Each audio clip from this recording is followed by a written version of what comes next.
Hello, and welcome to another exciting episode of Way of the Brush with me, your host, Kris, aka Mini Wargamer Kris, aka The Name Butcher, aka what are we doing on a Sunday? Way of the Brush, the most informative 120 minutes on the internet on the wargaming lifestyle. We'll talk about painting, terrain, conversions, and everything under the sun. We usually delve into a lot of painting talk and a lot of what's under the sun. So for anybody who's new, feel free to ask your questions about painting and the hobby in general. And of course, I'm talking about what hobby am I talking about? I'm talking about the wargaming hobby, Warhammer, War Machine, and all that stuff. Of course, today, if you're attending, this is Sunday, not the usual day I do the show, but because I missed it yesterday, I kind of felt compelled to do it today, so here we are. Of course, if you are new, ask your questions if you're attending live in the chat, and be sure to answer the questions. And if you are attending like after the fact, you're watching afterwards, of course, you can send me an email at kris@miniwargaming.com. It'll be in the description below. And you can join me on Twitch and YouTube. Usually a lot of people join me on YouTube, but join me on Twitch just for fun anyway, so why not? And yeah, we're just gonna get right into stuff here. Of course, yeah, if you are asking questions live and I don't answer your question right away, I will try and answer your question. But of course, the monkeys will also answer your question as well. And the monkeys are very knowledgeable folk. They will answer your questions, and they're very clever. And pretty much anything I'm going to say, they have a rough idea, and they're gonna be able to help you out as well. Take their advice as well. They've got some good advice. Sometimes they think of things that I even don't even think of. So it's really what this is all about. It's all about sharing information and exchanging ideas and sharing the love. I can see Beer and Blood Bowl. He's joining us today. Hello, Guymere. Totem Lord. Whoa, what's happening? Sunday? How did I miss the memo? Because you probably don't follow me on Twitch or Twitter, and you're probably not paying attention to the Facebook posts. Because I said I was going to be doing this yesterday, today, before, something like that. So yeah, this was all part of the plan. It's all part of the plan. Kate Jelly, hello. Congo, Eldar Trickery right here. G squared, hey y'all monkeys, I missed the memo too. Was busy yesterday and assumed I missed it. Nope, yeah, you're catching it today. Thankfully, you're catching it today. Dark Commission, hi Kris and monkeys. Ramvi, hey monkeys and hey Kris. Kate Jelly at Totem Lord. Oh, he's talking Totem Lord. Steve McDemon, hey y'all. G squared, episode 192, the Sunday surprise. Foxnall, aka Nietzsche, long time no see from the Sioux. Long time. Who's Fox now? Who's Fox now? Fox Nail or Nail? No. Now I got to see who that is. Who is that? Who is that? Foxnall. Who's Foxnall? I don't know. They're playing some sort of trick on me. Anyway. Congo, the new Morathi for Age of Sigmar looks cool. Yes. Those new, they're dark elves, but blood elves now, I guess, is what they are. They look really cool. I'm going to have to look at those models, and, I mean, I'm curious. I'm very curious. Because they look cool. I mean, I'm kind of waiting on the whole Gorgon thing and everything like that. I mean, I do like those, and you know, when they first came out with the altar and it had the Medusa character on it, I thought that was really cool. It wasn't enough to like get me a Dark Elf army, but for Age of Sigmar, if there's like a whole unit of these things, I mean, that's almost enough to get me into Age of Sigmar. Almost, maybe. I don't know. We'll see. Peter Barkowik. Hello. Kate Jelly, Chris, I saw the Rodigus you did, and I saw the Light of the Emperor. That was amazing. Thank you. That was a month of videos of filming. Anybody who has been following, you know, in Mini Wargaming's vault, they've been watching that whole thing from beginning to end.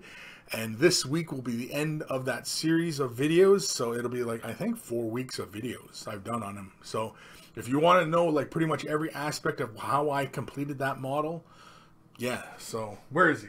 Let's grab Rodriguez. Because this guy is all done. And he was a ton of fun to paint. And I included all the little nurglings on him too. I even got the little guy in the back of his base here, watching his back. He's watching his bum. And yeah. Of course, the hardest part too was deciding what I wanted to do for that base. You know, I'm also going to film a like a showcase video. I'll film a showcase video of that with some various angles and stuff, and you know, some turnarounds and, you know, that kind of stuff. And yeah, so expect that in the near future as well. I'll post that on YouTube, on the YouTubes. G squared. What's Facebook? Yeah, I know some people don't do the Facebook thing. I do the Twitter thing, and you know, I find that easier because I can just do it right from my phone, right? So like, if, for example, like yesterday, I was laying in my bed and I, you know, I'm not doing it. So, you know, yeah. But Totem Lord. I wouldn't take my advice, guys. I've got no idea how to paint well. Well, I'm not saying all the monkeys. I'm just, because some of the monkeys are here still learning, and some of the monkeys are more experienced, and that's all still good because, I mean, you know, everybody's helping each other out, and you know, yeah. So it's all good. Johnny Chop Shop, sup monkeys, hup. Foxnail, it's Mac. We used to play at the house Comics. It's been 16 years. Mac, like, okay, wow, it has been a long time, dude. Well, welcome to the show. I don't know if how long you've been tuning into this and just finally decided to say hello or what, but are you getting back into the hobby, or did you take a break from the hobby? Yeah, very interesting. Wow, very cool. Are you still in the Sioux?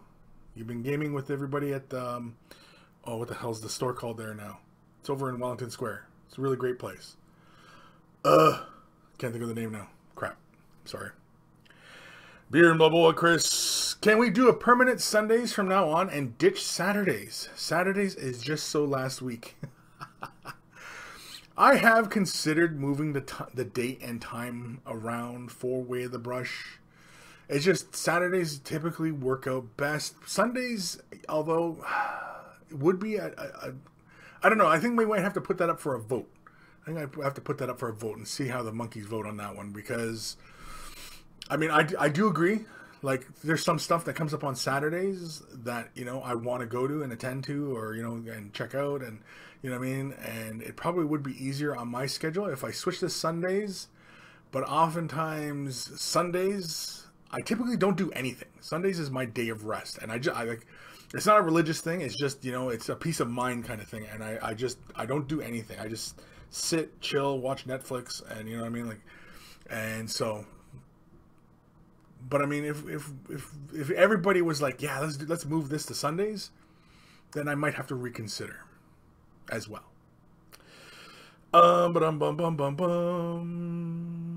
Dambo Part 2, evening, fellow monkeys, evening. Aaron Siege, what's up, Chris and fellow monkey brethren? Sunday show.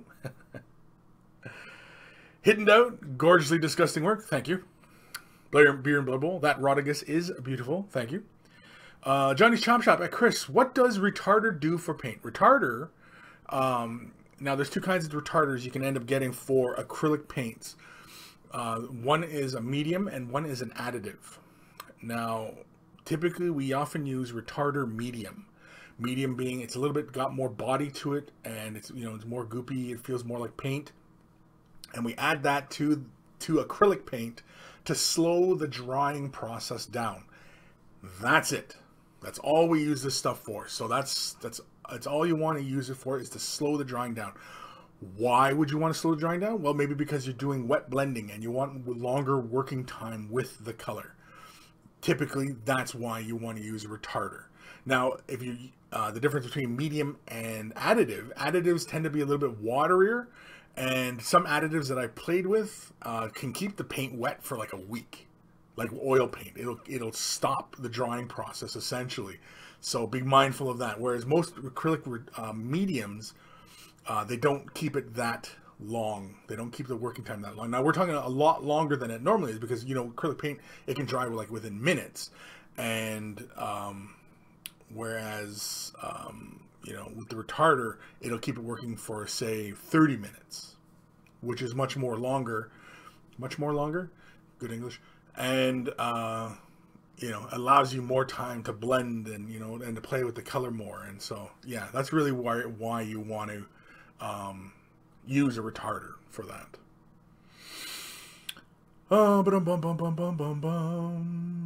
Ramvi at Kris, let's talk Fight Club. Let's talk Fight Club. Ramvi, you're gonna get kicked from Fight Club. You keep talking about Fight Club, because what's the first rule of Fight Club? What's the second rule of Fight Club?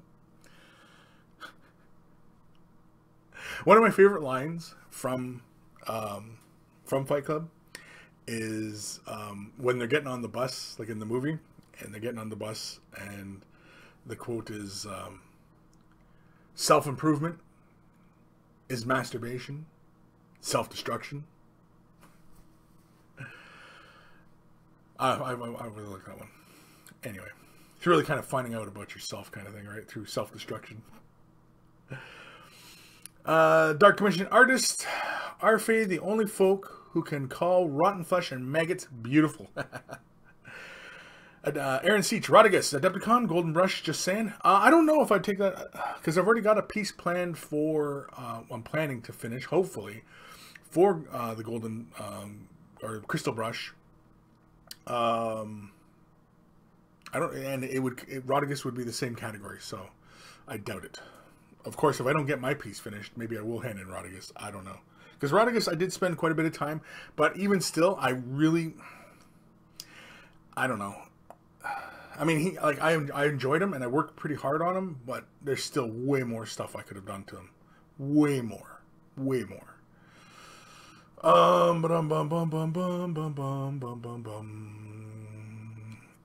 Despot, hello everybody. Long time no see.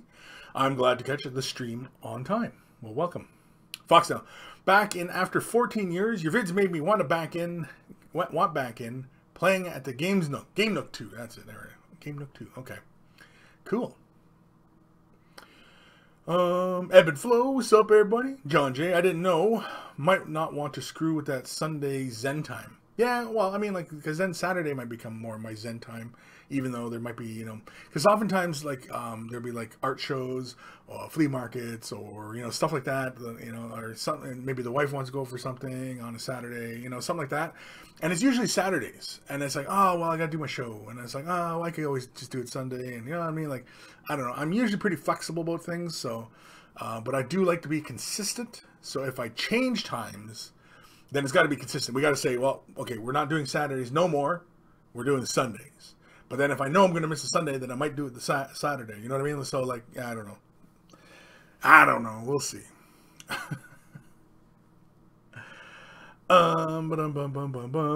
John J, use retarder. Where's your cage? Huh? Ebb and Flow, developmentally delayed. Medium is more polite. Developmentally delayed. Are we going all PC now? Are we starting? We're not even like 15 minutes into the show already. We're getting PC already.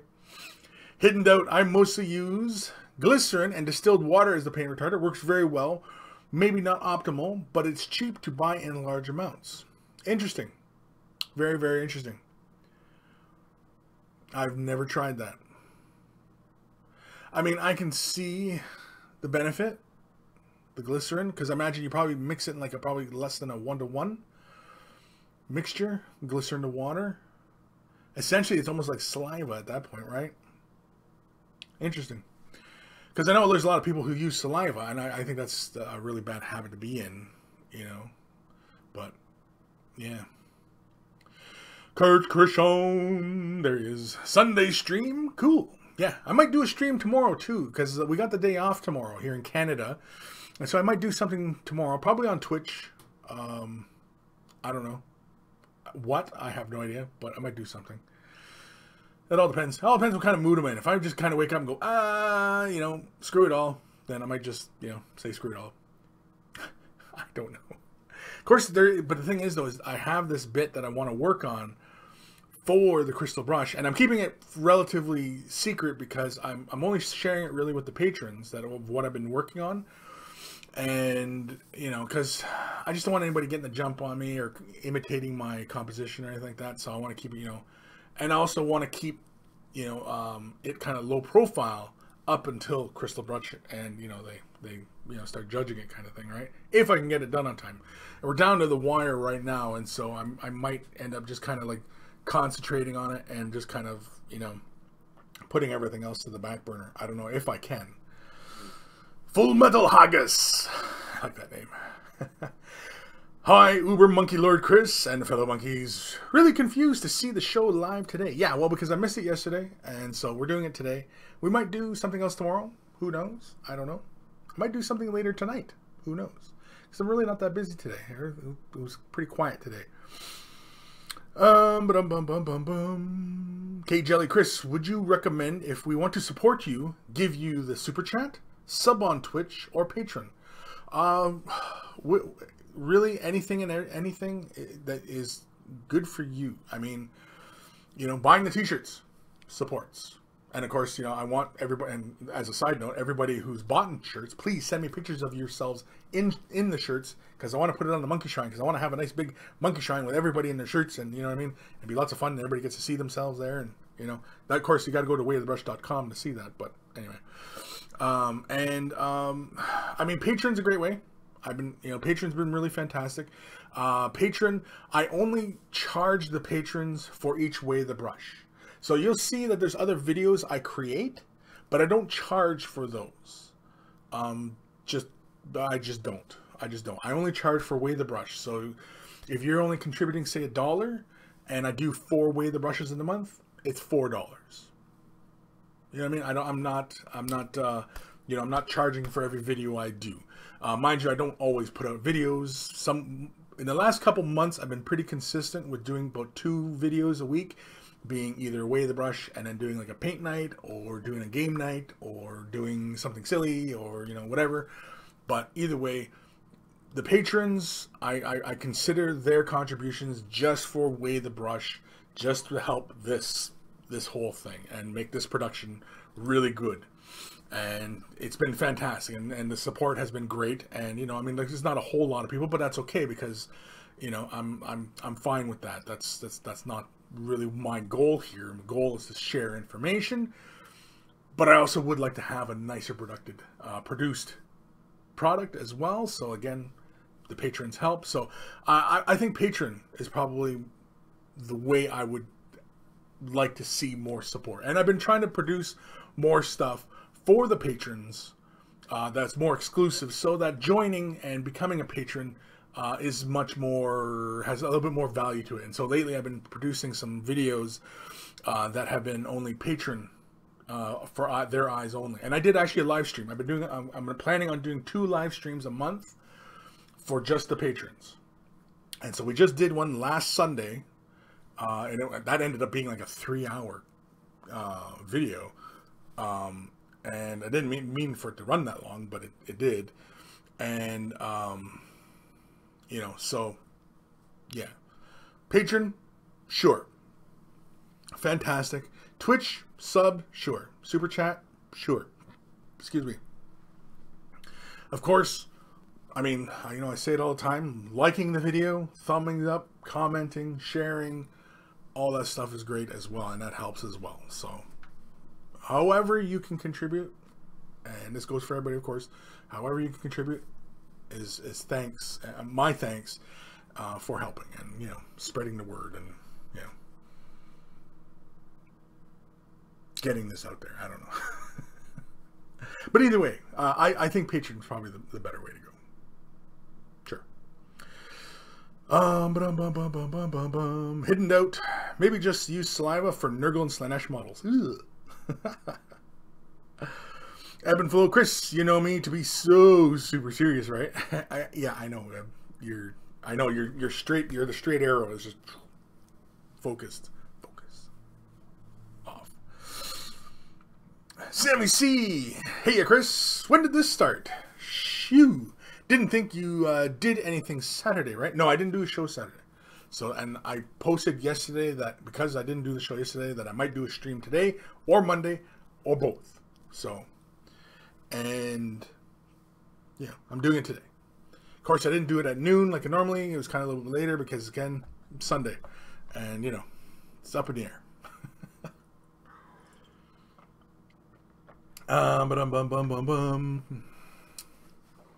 G Square, President Day in the U.S. Cool. Tomorrow, I mean. Yeah, well, I'm in Canada, so I can't remember. I think they call it like a family day, I think, or something like that. Sofa Bear, greetings all. How is everybody doing? I think everybody's doing pretty darn good. Johnny Shop, Kris, looking for matte varnish. What would you recommend? Matte varnish? I like Vallejos. They give you a nice big container of it for a reasonable amount.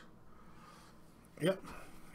This is like, I think, $7 or something like that. So, get a nice little container. This is, how many ounces is this? This is 60 milliliters. Whatever that is in ounces, I have no idea. But it's good. And you can just use this right in the airbrush or apply it to your palette and brush it on, whatever you want to do. Whatever you want to do. It's all good. It's all good. So, yeah, I would recommend the matte varnish if that's the route you want to go. If you have an airbrush, great. If you don't, that's fine. You can still brush this stuff on. Now, if you're talking like spray can stuff like that, I can't really say. I think I'd have to leave that up to the monkeys for what the common thing that they're using for matte varnishes. Because I can't say, because most of the time I don't use aerosols anymore. Since I've gotten into airbrushing, I don't bother with aerosols anymore. I'm not at the mercy of the elements when you do have an airbrush. That's another added benefit of going airbrush, is that you're not at the mercy of what the temperature's like outside and stuff. As long as you got like a spray booth and got a mask and everything. Dark Commission, I'm doing a winged Nazgul for Golden Demon for Warhammer Fest in May. Won't be doing the Shades of Grey box art. Is anyone else going? Is anybody else going to the Golden Demon at Warhammer Fest? I'd love to go to Warhammer Fest. I've always wanted to go to the UK, and I would love to check out Warhammer World and, do that little pilgrimage. I think it'd be a lot of fun. Someday. Vince E. Hello, Kris. I recently bought some Secret Weapon wash, but I unfortunately discovered that they also varnish the miniature. Do you think that if I mix it with matte varnish, that would fix it?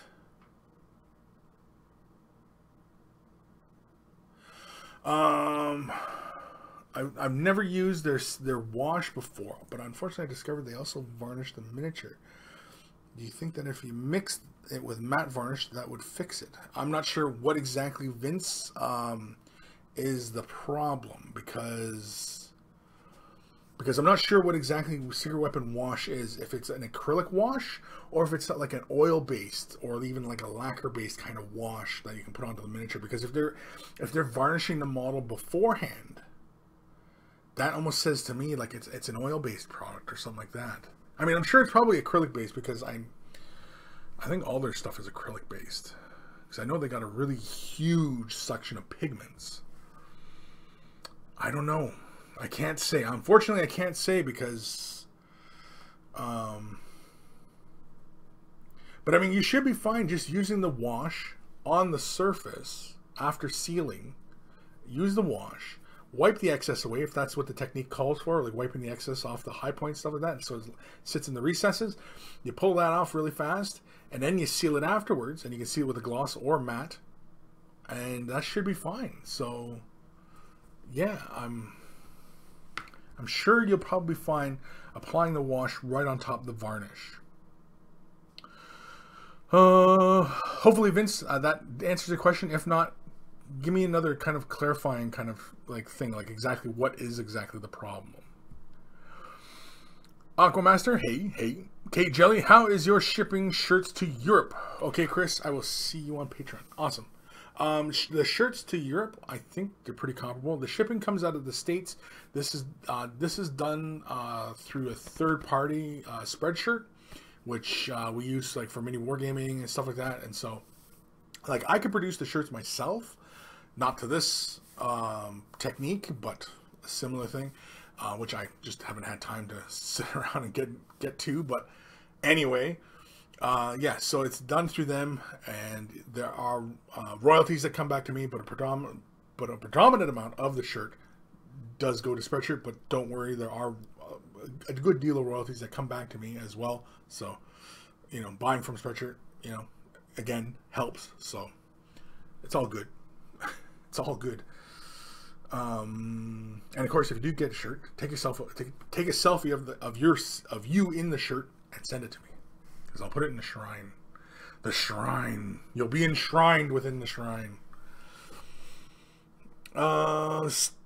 Sammy C will be tuning in tomorrow too. Oh, if I do a show? Yeah, okay. Steve McDemon, he says that Vince, it is better to matte varnish afterwards instead of mixing it, but aren't the Secret Weapon washes matte anyway? Are they matte?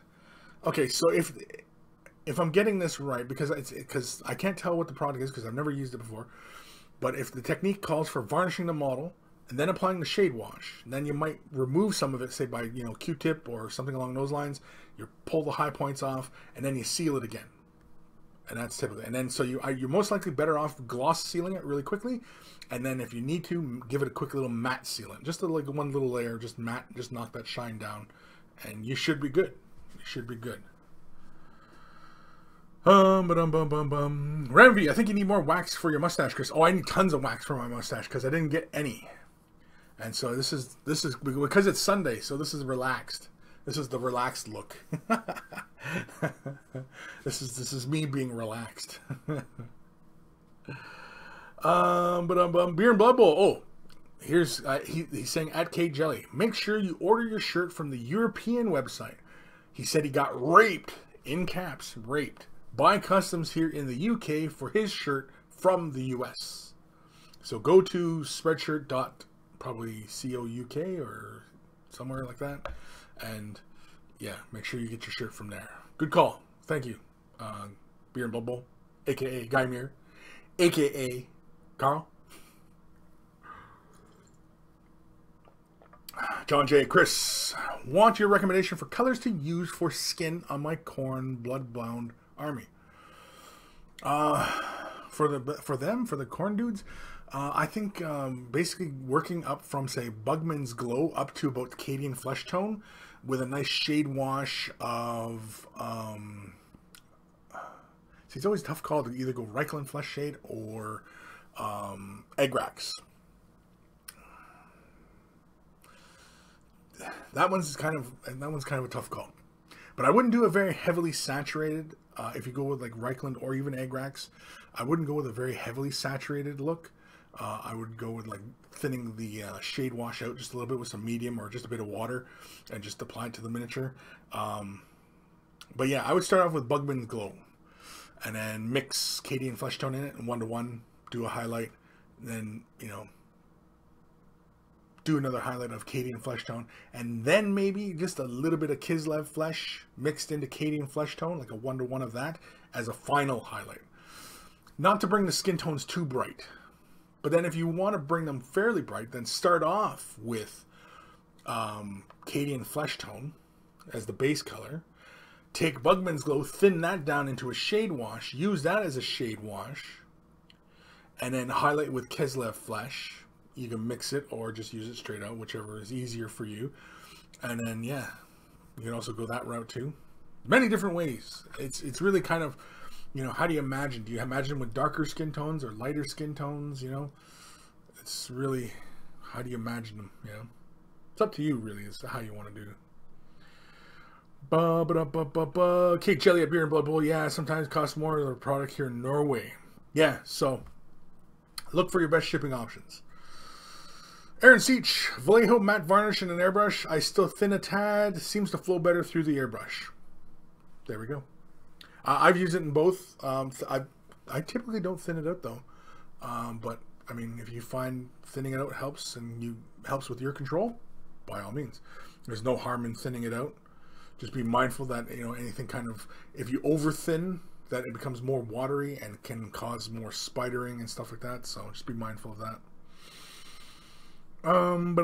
Sofa Bear, come to the UK. We have fish and chips, soap operas, and chavs galore. What's chavs?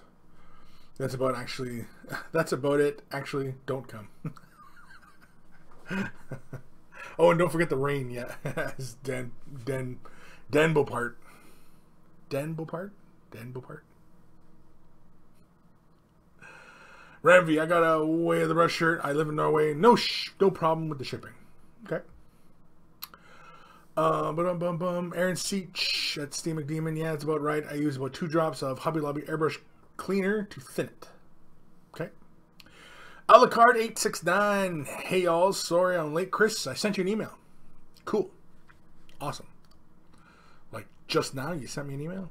I don't see nothing. Or maybe earlier?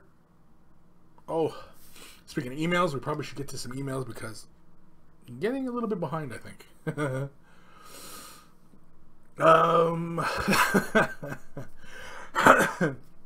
Dark Commission episode 192. Even my mustache gets Sunday off.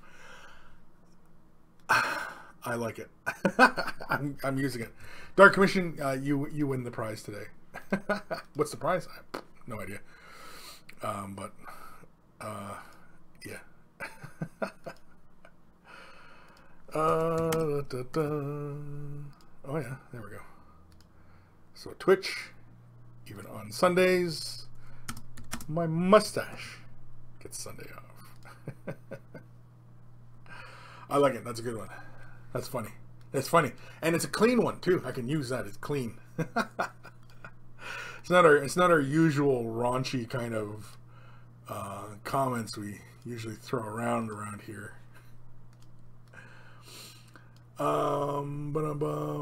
Cake Jelly, Kris, did you catch the Warhammer TV live stream this week? No, I did not. Why? Should I have?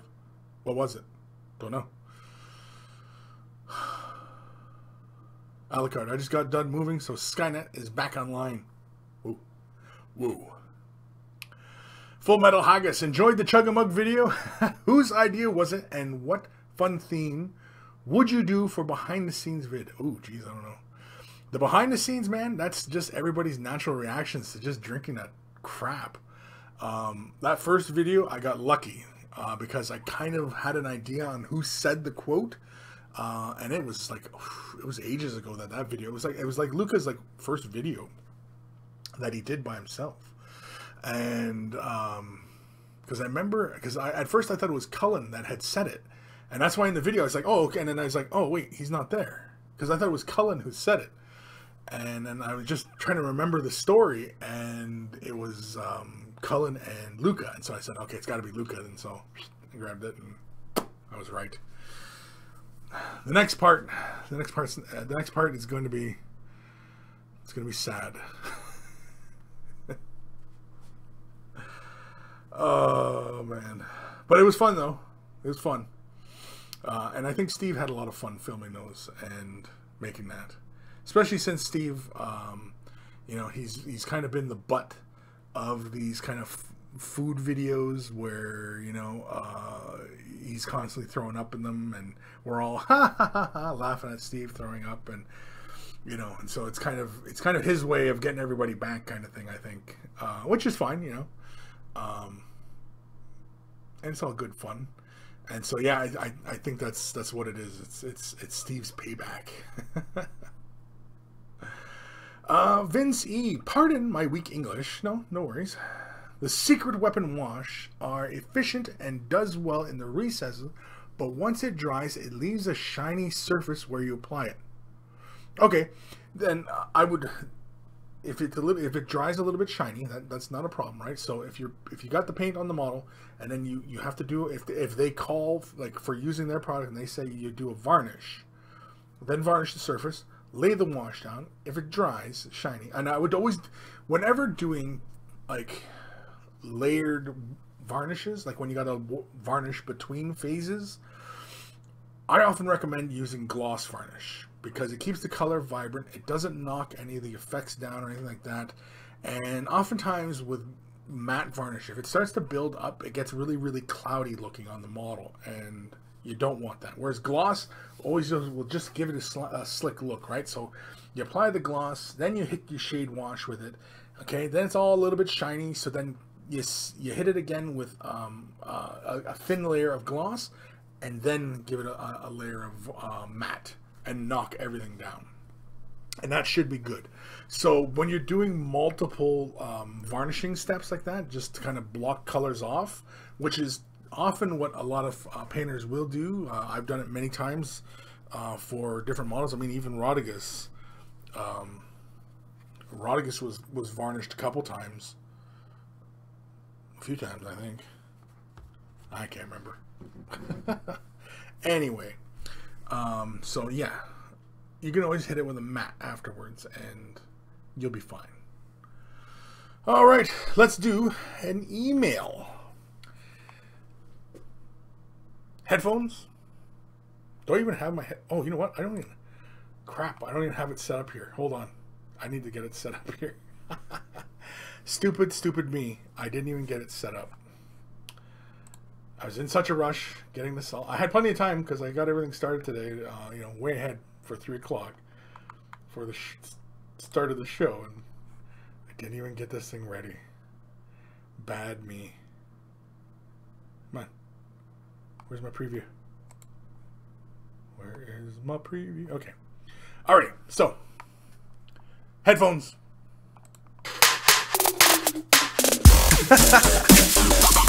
Email time. Email time.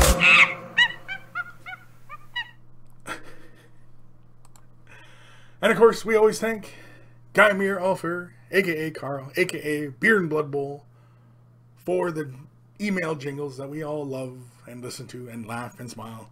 And it's always a nice segue into these email segments.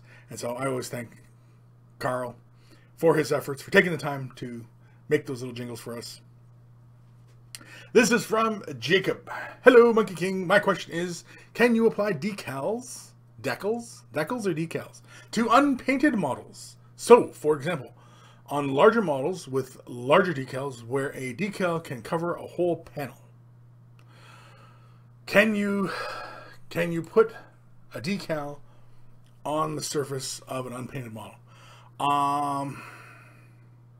Honestly, I don't think it would hold on very well. You could, but it wouldn't hold on very well. Is that really what he wants? Can you apply decals to unpainted models? Yes. Actually, if you were going to apply a decal to unpainted model, I would give the model a varnishing, just a thin varnish of gloss, and then apply the transfer, and then gloss coat, and then matte if wanted, or leave gloss, whichever way you wanted to finish it off, and then that's it. Because scale modelers will do the same kind of thing with a lot of kits, especially if the plastic is the right color for what the kit is, and then they'll just like give it a gloss coat, weather, seal, transfers, and then seal again, and that's it, and that'll be the kit. And so, yeah, I mean, you can apply the transfers to unpainted models, but you're better off putting a varnish first, because otherwise the transfer is not going to have much to stick to. Hard to say. Also, too, I mean, if you use decal solvents and stuff, it might adversely affect the surface of the plastic because it's bare plastic. And some of these solvents might have acetone or something like that. Usually not, but, you don't know. And so you might affect the surface. But otherwise, yeah. So thank you, Jacob, for that email. Thank you for the question. This is a question from Greg G Squared. Hey Chris, I went to the new website, tried to sign up for a notification, but last week, a couple days later, so I don't think this was for Weather Brush. I think that was just him regarding that he wasn't getting the notifications and stuff. So yeah, we'll ignore that one because I think we've answered that one for G. So, all right, this is from Kookie or Luca. Yeah. Anyway, hey Chris, would love to get your opinion on the army. And so here are his Necrons. And so let's have a peek at some Necrons. Look at this. Very, very cool. Lots of edge highlighting. The amount of edge highlighting is almost making my brain hurt. Looks like it goes in with a bit of a dry brush and then an edge highlight. Very cool. Nice. Nice effects on the gemstones. Color scheme's pretty cool. I think with the dry brushing, I think really, you know, learning to take off a lot of the paint and create color gradients so you don't have like this whole uniform kind of look to it all. I really dig your nice transitions going on in the orange though. It's really nice. I wish I could zoom in closer to get a closer look at it, but I cannot. But otherwise, really good. Very nice.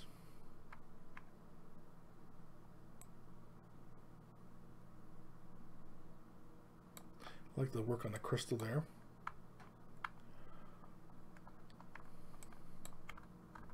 Yeah, I wish I could get in a little closer though. Boo earns. But I really like it. It looks good. I mean, it's good. It's good tabletop, you know. It looks like a majority of it is done by hand because that looks like that surface is shade washed by hand. Which is nothing wrong with, but I think I can tell your process. This probably takes you a little while to get these things done. Otherwise, I think it looks fantastic. I think, like, in the future for large sections like this, where you have the metal, I don't think, like, if you want to have it go darker, then mix a little bit of black into the metallic, whatever this is. So, say if it's lead belcher and you want it darker, add a bit of black to it. Take a bit of Abaddon black, add it to the metallic, and then base coat it. And then start edge highlighting with brighter metals. Just so that, you know, you don't end up with all these little tide marks from the shade washes. But otherwise, really nice work. Nice and clean. Looks really good. Fantastic stuff. Thank you for sending that in. I think that's it, isn't it? Yeah, that was it. Just a couple pictures. Let's do one more. And this one is from Jacob again. Hello, Monkey Slayer. Monkey Slayer. Whew, I'm slaying monkeys now. I thought I would try to test myself with a black scheme army. The problem that I have is blending the turquoise back to black by airbrush, but leaving enough of the turquoise to shine through as shimmering effect from the light source. Can you do this as a demonstration with mixing the colors, watering down the black, etc., etc.? Pics are what I've done so far. P.S. The last two pics are my attempt on fading back to black. Back to black. Okay. So let's have a little peek here. And so this is mostly his work in progress, it looks like. I don't think there's any highlighting here. Let's go next one. So he's doing a bit of, it looks like almost like a zenithal highlighting almost. And if you're doing Raven Guard, I think one thing that you're running into here is you're doing too much brightness onto the models.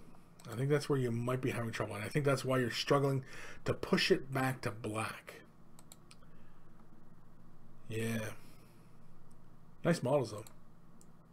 Yeah, so Raven Guard, here we go, right? And so he's going with a turquoise, and he is having a bit of trouble pushing pushing the turquoise, and I often will add turquoise to black for highlighting, and it's a common technique. There's a lot of painters who do it. I myself really enjoy using that technique as it keeps the black interesting instead of going with grays, which is the normal fashion. But judging by this is too much. You're laying too much of the turquoise down, and it's unnecessary. And now I can see why you're fighting with bringing the color back. And oh, okay, yeah. So these last ones here, he's adding black in, and he's having to like push that color, and he's losing what he wants. And yeah, I can see what's happening here. So with that, you're almost on the right step there. Okay, basically you have the black on the model. Okay, and you know it's not black primer. You prime the models, and then you lay a black base coat down onto the model, so it keeps it nice and smooth, right? Then what you do is you take a bit of black and say a couple spots of turquoise, and say a roughly 2-to-1 mix ratio in your brush. Mix it so it's off black. Spray with a zenithal, right? So that you're spraying kind of straight down, but then give it the model a bit like a 45-degree turn, and spray at that angle, at a 45-degree angle turn around the model. Not heavy, just enough to build up a slight offset from that black. Then you can come in with a, say, 1-to-1 mix of black and turquoise, and then spray just from the very top of the model, and spray straight down very nicely, very not heavily, just to create another gradient of that black turquoise look. Then bang, you have that on top. Then you can come in with a very thin mixture of the turquoise by paintbrush, by regular paintbrush, and just edge the corners in the turquoise. Even you could even take that turquoise down a bit and add a little bit of black to it just to take it down, just in case it's a little too much turquoise, and just come in and just very lightly edge. If you're using straight up Citadel colors and you're using it in your airbrush, I mean, you're basing an Abaddon black, and then I would make a 2-to-1 or even a 1-to-1 of Abaddon black and Incubi darkness as your first highlight. And then I would add something like Dark Reaper to the Incubi darkness mixture and bring it up just a little bit more as the final highlight, and then and then take that mixture and then add a little bit more Dark Reaper to it, make it just a little bit brighter, or Incubi darkness, whichever way, and then just do a final edging on the corners and such like that, and the details, and you know what I mean, because you've gone too far from black. And when you're doing the turquoise highlighting for black, you don't ever really want to push it all the way to turquoise. You're just nearing turquoise, and the hard part with Space Marines, and you're doing it this way with the airbrush. And Steve had done it to great effect. Steve has done his Raven Guard the same way, using turquoise, and his is an excellent example. I wish I could go grab a couple of them right now just to show you, because he pretty much did it this way that I described. And yeah, and so yeah, you basically just want to finish off just a light little edging of that turquoise color.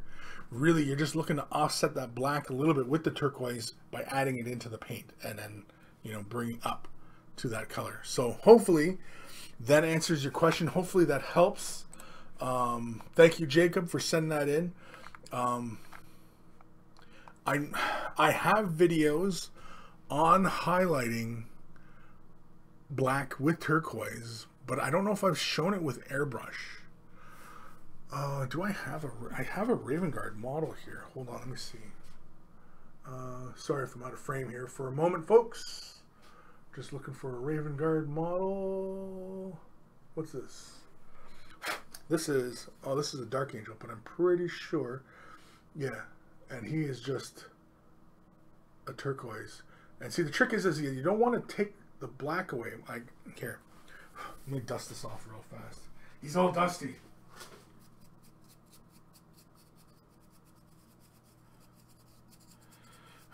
So, now I don't think I used an airbrush with this guy. Man, I can't hardly see. But here, let me see if I can zoom. I can change this up a bit here. Change the focus. Okay. See if we can get you guys an idea. See how very subtle the highlights are on the armor plates? That's almost a turquoise at those edges and corners. See what I mean? It's very, very, very subtle. And that way you keep with a nice black armor look. And I thought I had done a Raven Guard model for pre-heresy. But I can't find it right now. I can't see it. Oh, it's a Space Wolf. Raven Guard are part of the 18, right? Aren't they? Or am I wrong about that? Are Raven Guard not 18? I don't see them. That's really, really weird. Huh. I don't know. Anyway, so thank you, Jacob, for sending that in. If you really want me to do a tutorial on it, I probably can. Just send me another email and say, yeah, Kris, I really want, you know, you to do a video on that and, you know, get to it, make it snappy kind of thing, right? So, yeah. So hopefully that helps, Jacob. And send me another email of your efforts. Hopefully, as I described it, that made a little bit more sense. So you're not looking to go black and then spray with the white and then add that turquoise. You want to add the turquoise to the black and build up a little bit, right? So that's the way you want to handle it. Bladed Volts. I made it for once. Morning, Bladed Volts. Steve McDemon. I love that name, Steve McDemon. Some German tank models come with Zimmerit decals. I can confirm it will not hold on unpainted plastic. The manufacturer usually suggests using super glue on the corners. Interesting. Okay, so decals on bare plastic, not happening. You have to, I know if you put like a gloss varnish on that surface and put a decal, it'll hold because, you know, decals, I always have my decals sitting on gloss varnish no matter what's underneath it, you know, so, and it'll be fine. So, yeah. Sofa Bear wanted to know a really sad story, Kris. Okay. I spent all day airbrushing an Alpha Legion Praetor. Not going to blow my trumpet, but he looked great. And then, when I wasn't paying attention, I sat on him. That's a sad story. That's a sad story. Are you going to send me an X-ray with, like, you know, showing your pelvis and there's a Space Marine stuck in there?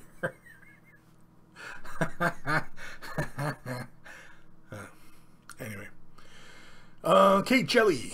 Kris, do you read any of the Black Library books? And if, what is your favorite? My favorites are the Gaunt's Ghosts. Gaunt's Ghosts.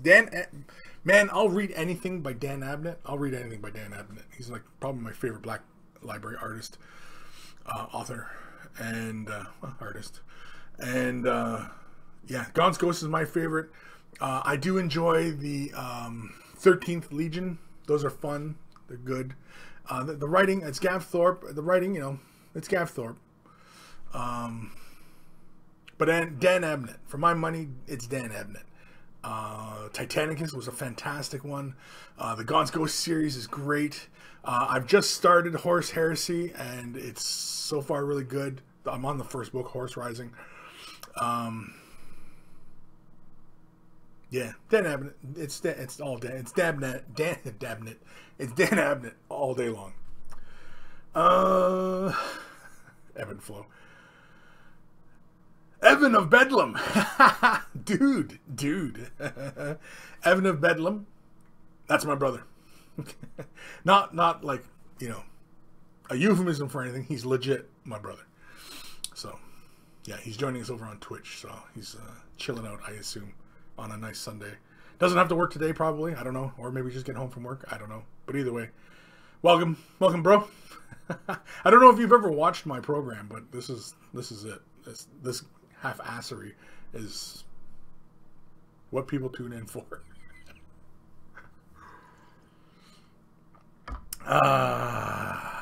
And of course, Evan of Bedlam. He's the one who does the intro music.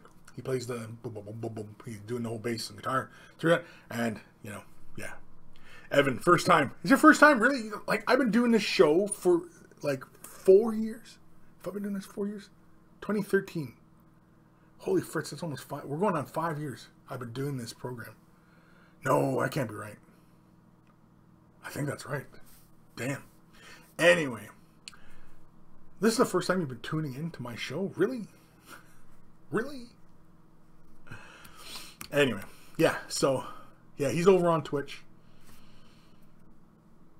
Everybody else is on YouTube. Everybody's on. Evan is not my wheelhouse. Yeah, I know. It's not really mine either.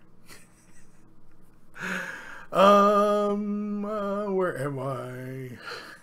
Evan Flow, just another service I offer. Yeah, thank you. Sam Potts, man, oh man, I made it. How is everyone? What I missed thus far? Kris, how are we today? We are doing good. Everybody's in good spirits. It's Sunday. Everybody's relaxing and, you know, chilling and just trying to get some painting done. Hopefully everybody's trying to get some painting done, I assume. But you know what happens when you assume. Mr. Miniature, hey all. John J. Dab Nabbit. Dab Nabbit. It's Dab Nabbit, yeah. I actually got his autograph on one of my books. The First and Only. The first prints of First and Only for Gaunt's Ghost. Yeah, I had him. I got him. Got autograph of that way back in... Damn, I think that was 03 Games Day Canada. Yeah, it was like 03. It was a long time ago. Aaron Seach, Black Library, Mike Lee, Nagash books are fantastic, and all of the end time novels are awesome. See, I'm not that huge into fantasy, so I'm not like, you know, like, because the only ones that I've read of fantasy are Gotrek and Felix. Those are the only ones I've read. And, you know, I mean, I'm more sci-fi than I am fantasy. I'm more Star Wars than I am Lord of the Rings, so, you know, that's just my wheelhouse. Evan, talk about guitars and I'm in. Okay. Talking about guitars. Don't you like it when you pull on the string and it goes ba-ding, ba-ding, ba-ding. There we go. That's talking about guitars. That's about all I know. Is when you pull on the string and it makes ba-ding. That's all I know of a guitar. I leave that music to my brother. He's far more talented than I. At guitars. Everything else I'm way better. I wonder if he's still tuned in. Steve McDemon, 5 years and it's really starting to show on your face. Whoa, what? That I'm getting old? Thanks. I was feeling good today. Now you just knocked me down a peg. Thank you. Danbo Part 2. Kris, do you think a good paint job can make a poor detail model look good? Would love to see you paint historic GW model like a space marine from Space Crusade. Yeah, that'd be fun. Oh yeah, that would definitely be an excellent little exercise in how the paint job can really complement a model, because even a poorly sculpted model or not as detailed model can still be kind of salvaged from the paint job. Now, you can only go so far with that, but you know, but it still would be an excellent exercise to show something, you know, fairly plain and painting elaborate details on it and the shading and, you know what I mean? Like, yeah. Because I can remember back in the day, Terminators, they had big smooth shoulder pads, but they were depicted, or no, it was Space Marines, or maybe it was Terminators, or both of them, where they always had just smooth shoulder pads, but they started painting them like they had the trim on them already, and so it was already the thing to paint the trim on them, and so, yeah, I just added a bit of depth to them. Disco Duke, hey all, managed to catch the live show? I sent an email a few weeks back about some mediums I bought. It wasn't on last week's show. Have I missed it? No, I don't think so. Disco? No.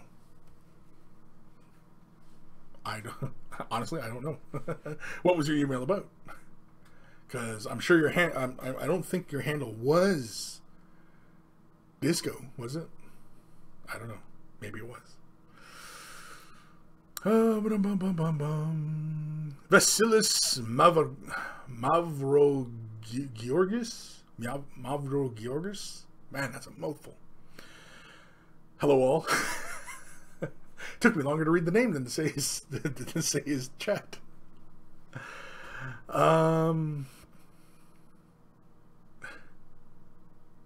Matthew, damn it. Kris seems more like a banjo and tambourine guy. Tambourine. That's about all I got the coordination for is a tambourine. Just kind of ting, ting, ting, ting, ting. Yeah, that's it. Like Little Monkey with the cymbals. That's all I got. It's about as far as my musical talent went.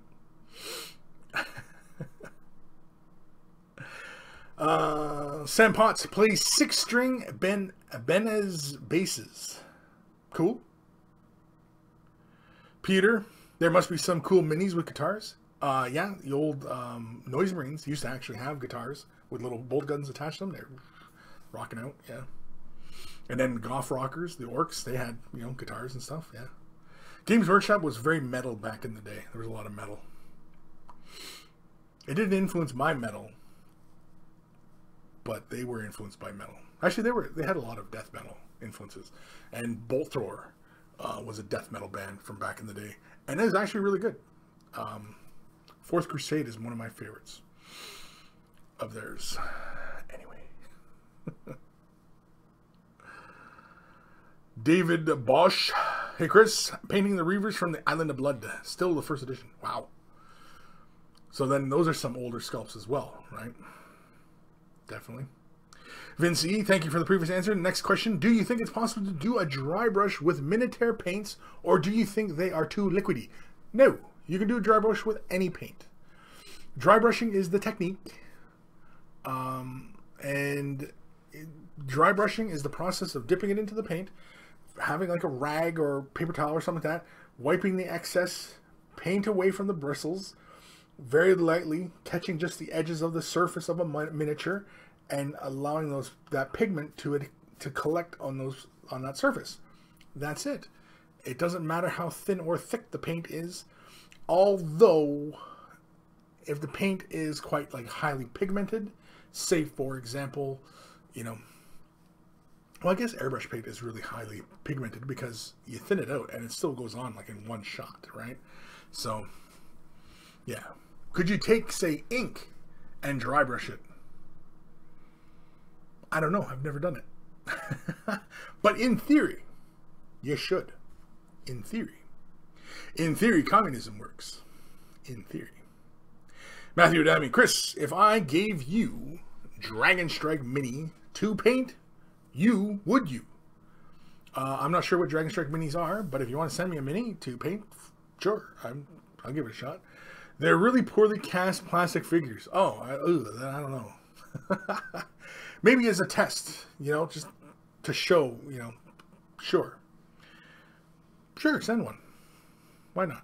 But make sure you leave a note saying, this is Kris, we were talking about this and that, and, leave me a note in the thing so that, because, by the time I get it, I'll have completely forgotten our conversation. So make sure you leave a note. That goes for everybody. Whenever we're talking about something and then so you send something, make sure you leave a note saying this is what this was about. And so, because I'll be like, I don't know why am I getting this? Shogun Ka, William Ka. What should I get? Get G44H or Badger P105 for brush or Extreme for brush? I would go with the Badger.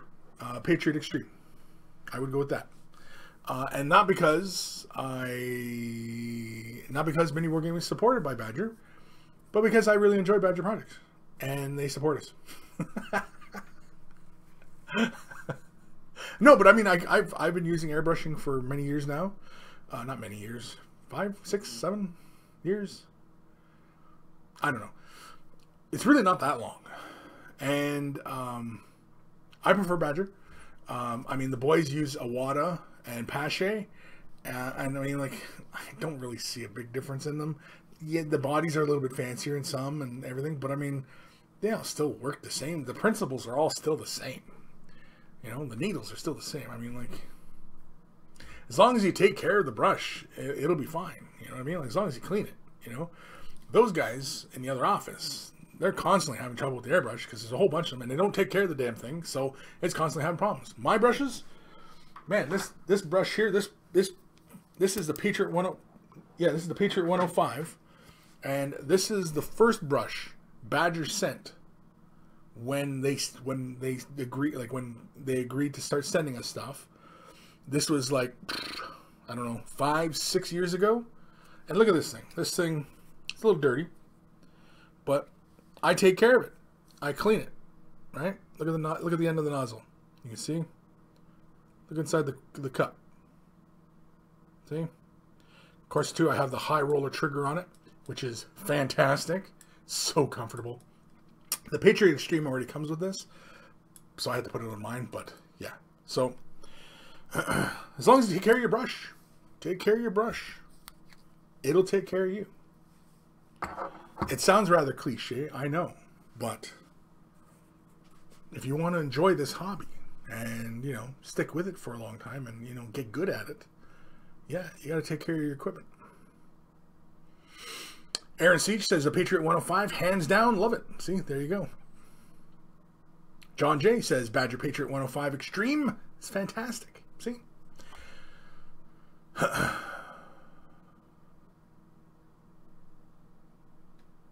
Matthew, Kris proceeds to break airbrush. Well, we had a Patriot 105. We had a few of these lying around the office, and one of them we had snapped the nozzle. Don't ask me how we snapped it. I think we over torqued the needle forward, and we had snapped the end of the nozzle. And so that is a thing, people. So yeah. Aaron, I need that trigger on mine. Yeah, it's very comfortable, dude. Because I mean, like, when you don't have that trigger, your fingers like this on the brush, right? And you're like, your fingers like in this kind of position, right? And you're like, and you can see all the muscles and everything stretching, right? Whereas when your hands like this, see, much more relaxed, and it provides a greater fulcrum of control here. So I like it. I like the high roller. In fact, I wish the trigger was actually just maybe a little bit higher, and maybe, I don't know, a little bit more grippy. That'd be about it. Otherwise, it's fine as is. Alucard 869, Kris, what would you recommend for an air compressor for the Patriot? A particular brand, I can't say. I mean, I've gone through 2 or 3 compressors in the painting life that I've been using an airbrush. They're not any particular kind of brand name. They're ones I found on Amazon. Just the one I have is like a dual motor with a 2-gallon or 1 gallon. I think it's a 1 gallon. A 1 gallon tank, moisture control, valve pressure control, and it works just fine. And it'll work with most standard airbrushes. It has all the fittings. I can't remember what the heck it's called. The ones that they sell from Badger, they're fine. Expect to pay anywhere from $150 to about almost $300 for some of the more decent ones. You can find some, like, say, from, you know, deals like in China and stuff like that. Oftentimes they're just a motor. Like the first ones that I was first using were like $30. It was just a compressor, and it had no tank or nothing like that. It had no moisture. It had the moisture trap, but it didn't have the pressure valve. And I used that, and I was using the Citadel spray one, which was just like the Badger Hobby airbrush, which was just like a straight up nozzle. It was siphon feed, and you know, but it worked fine. You clean the thing and it worked. And I honestly can't remember where the hell I put that brush, but yeah, it was good. People poo-pooed on that Citadel airbrush. I don't know why. It worked fine. You just got to clean it. It's amazing just how, you know, people don't think. It just, you know, it doesn't work. When the paint is all dry in the nozzle and it won't work anymore. I don't know why. This is a piece of crap, Games Workshop. Just clean the freaking thing, you know? Jeez Louise. I just want to come around and just smack people in the back of the head. Say, you freaking moron. Use your damn brains. Getting mad now.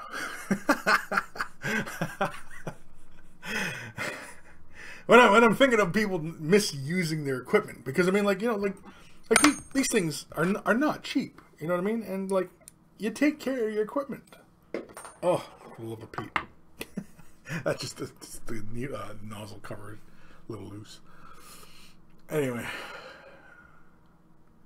Disco Duke. Hey Chris, my email was I just purchased a pack of mediums, gloss, matte, flow improver, slow dry. Obviously slow dry is the obvious, but how do I use the others? Oh, I did answer that. I did answer that one in last week's question, I think.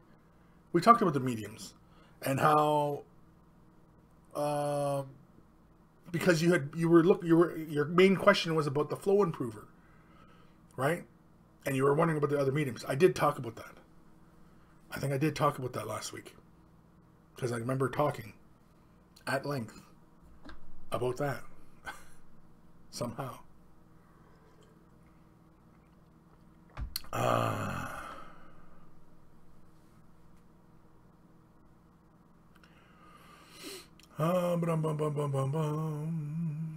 Yes, but so Disco Duke, yeah, I did talk about that one.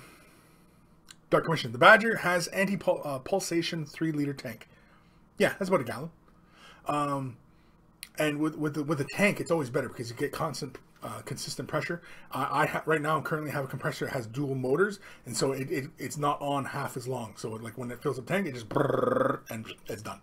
Versus like the single motor, it just kind of brrr, it'll go on for a bit, and you know. But otherwise, yeah. Okay, Jelly Chris, would you or have you made a video on how to clean your paintbrush and airbrush? Yes, I have. There's many videos I have in the vault, and I think I even have a couple of my painting videos, just like where I'm just sitting down and it's just doing like a paint night, and I've shown how I, you know, clean my airbrush, like the process I go through cleaning my airbrush and cleaning paintbrush, and I've shown there's many sources for that. Masters brush soap, and you know, just regular old.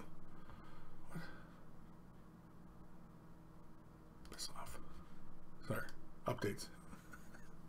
Computers always want a friggin' update crap. I don't know why. What the hell's going on? Where are we? Sandpots. I'm trying something new referring to airbrush cleaning. I'm trying an ultrasonic cleaner as we speak. Fingers crossed. Ultrasonic cleaner, excellent. Excellent. You don't have to use it all the time. I would say if you do a lot of airbrushing, say throughout the week, if you're weekly, like say 3-4 times a week, using your airbrush, definitely having ultrasonic is definitely going to help you keeping your airbrush clean. If you're only airbrushing, say, once a week, you probably only need the ultrasonic maybe once every month, maybe. Just because the accumulation that the ultrasonic is just going to help you deal with is just going to be like a lot of the stuff, like, for example, when the paint is collecting inside this area here. When and if it does collect here, because it will collect in this area, and the ultrasonic is going to help you get that stuff out of there. It also will help with some of the little finer areas in here and your nozzle bits.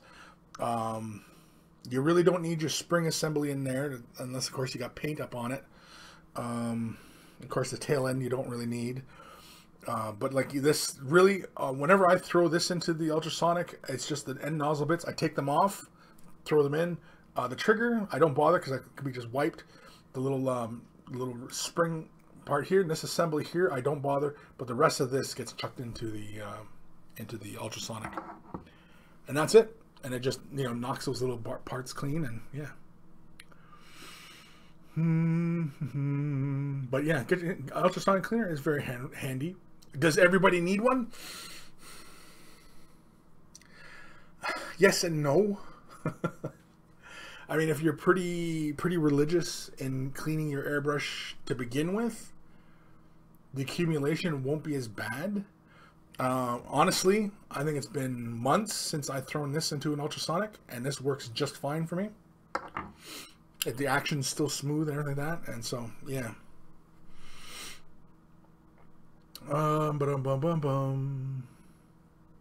Disco Duke, yeah, sorry, I rewatched last week's again. Well, after this week's anyway, I missed it live. My notifications dropped off. Yeah, it's interesting. Full Metal Haggis, have you got Masters to sponsor you yet, Chris? No, I haven't. I'm not. It's not something I'm pursuing. So, I mean, it's same with Uhu Glue. Remember we were talking about that one way back when? Uhu Glue. That would have been a fun one to have as the sponsor because I was always talking about using the glue. Because I use their product all the time for like the sticky tack. My sticky tack for mounting my miniatures to the bases and everything like that is always Uhu sticky tack. I use the glue for special effects, and you know what I mean. Like I use their products all the time. So yeah, I probably should get sponsored by Uhu too, Uhu as well.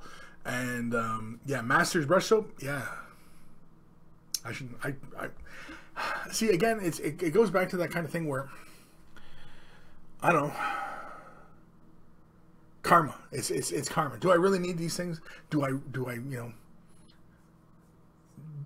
like I don't know. Oftentimes it feels like a lot of ego involved, you know, I don't know. And it's not me, you know. And right now everything in my life is good and I really wouldn't want to mess with it. You know what I mean? It's like the whole plates are spinning and everything like that, and everything's working out just fine. And you know, pushing too much. Like say for example, like the Patreon, right? I didn't have Patreon for the longest time. And it was you guys who said, no, we'll support Patreon. Start the page. And I was like, and then you guys said, no, start the page. So I did, and it's been fantastic. And you know, and so, but I don't push it because I mean, like, you know, like I pretty much get to do my hobby for a job, which is something very rare, very unique, you know. A lot of people would envy such a thing, and so I try not to take it lightly, because I could just as easily be out there digging ditches and flipping burgers and, you know, that kind of thing. I could just as easily be doing that, but here I am, fortunate enough to have gotten into this spot where, you know, for all those years when I was a young guy and, you know, painting miniatures, and I thought it'd be really cool. When I was younger, I thought it'd be really cool to like work for Games Workshop and, you know, to either do the miniature painting or even do like game design and, you know what I mean? Like all these things, right? And then of course real life kicks in and, you know, you get sidetracked from these kind of, you know, goals. And then it wasn't, and as it was, you know, a stroke of luck, that Mini Wargaming was looking for a painter, and I just happened to be the right fit, and so here I am. 7 years later? I don't know. I started working for them in 2011. What is it, 2018? So 7 years? 7 years, Mini Wargaming. 7 years. But here we are, you know? So that's why I don't push it. So, you know, as far as like sponsors and, you know, things like that, I don't push it. Because I consider myself pretty lucky as it is, you know. I get to do this. This is my 9 to 5, you know.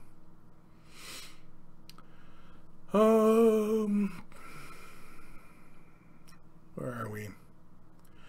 Dan Beauport 2. I saw a great non-essential gadget the other day. A nail varnish bottle shaker. Yeah. I've seen a few bottle shakers that were very interesting. Of course, the one I always like is the rotary tool, or the jigsaw. You just remove the blade, put a model or a paint holder, and just turn the jigsaw on, and it just shakes the bottle paint. I thought, geez, that's brilliant right there. Matthew Dammy, Kris, man up and poke the bear of life. No, I'm not. Kirk showing Kris, do an affiliate links on the Way of the Brush site to products you like. You get a cut of sales generated by people using the links. I do have that. I have the Amazon Associates turned on Twitch. If you go to the Twitch feed, if you scroll down, you'll see links for all the Badger stuff, compressors, brushes, and the paints. And that was all I could fit. Otherwise, I would have fit way more crap. I mean, they only let you like 20 items to post there. And I'm like, what kind of shopping list is this? Like, let's fill this son bitch up and, you know, let's get some things happening here. So anyway, it's anybody who's often asking me about the airbrush stuff. Yeah, if you go to the Twitch channel, you'll see on the main channel, you'll see a little thing, Way of the Brush, and it'll be the Amazon, and it'll be Patriot 105 compressors, it'll be the paints, you know, all that stuff. Chaos Engine, life is hard enough as it is, and when you find a place in your life that feels good, you probably fight harder to keep what you got. Yes, you do. Yes, you do. Unfortunately, you know, and I see this, you become complacent, and you think, oh, here we are, you know. But did you really earn it? Did you really earn it? You know, and that's a question you should always ask yourself. And you should always keep earning it. You know, it's not something like, it's not like you win it once and bang, we're done, right? No, it's you keep earning it. You fight to keep earning it. So yeah, and so that's why, you know, when people, you know, I said, well, you know, Kris is here, is, you know, he gets to paint miniatures all day. Well, what can I learn from the guy? Well, you know, in a kit like this, there's a lot of things I can show you. And so I like to think that in these kind of instances, you know, I think it's money well spent for people. You know. My little favorite is right there, that little guy right there, with his little guts spewing out. See these good little puddles coming out? Of course, that little guy. Of course, you know, saliva in the mouth. More bile in his mouth.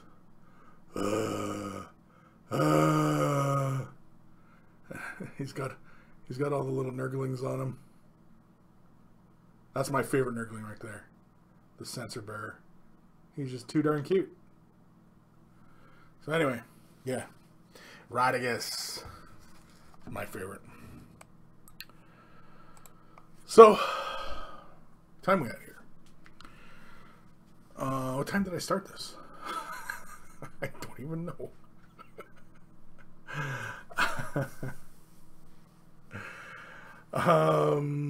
Okay, Jelly. Sure, Kris, but you also have skill, talent, and an amazing dude. You don't get where you are without being a great person. Don't sell yourself short. Well, I'm not trying to sell myself short, but I'm also trying not to feed the other little guy on the shoulder who says, "Oh yeah, you can do way better. It's all yours. Take it." You know what I mean? You're the best. You're the greatest. You know what I mean? Like, you know, you don't want to feed him. Matthew Demi, grab the bowl of life by the balls, says the guy that has a platinum horseshoe up his arse. Big friendly wargamer. Oh, there we go. 7 years. We are all grateful for Kris. I am late again, but I've been painting my Chaos Marines all day. Awesome stuff. Todd Hey Kris, I watched your vid on the metallic red where you used an airbrush. Is there a way to do it with a hand brush? Thank you for all the hard work and great videos you put out. Yes, you can do it by brush. You can do it by that effect by hand. It's just easier and it's more consistent when doing it by airbrush. But yes, you can do it by hand. I believe I have a video or two in the vault, in Mini Wargaming's vault, on just that thing, because I've been asked that many times about how to apply Minotaur ghost tints onto a miniature without the airbrush. And you can do it. And it requires patience and putting down thin little layers. And of course, it also requires that when you apply your brush and your brush strokes are going this way, then you're going the opposite way the next layer. And then the next layer. And then, you know what I mean? Same way we do base coating, right? So, same thing.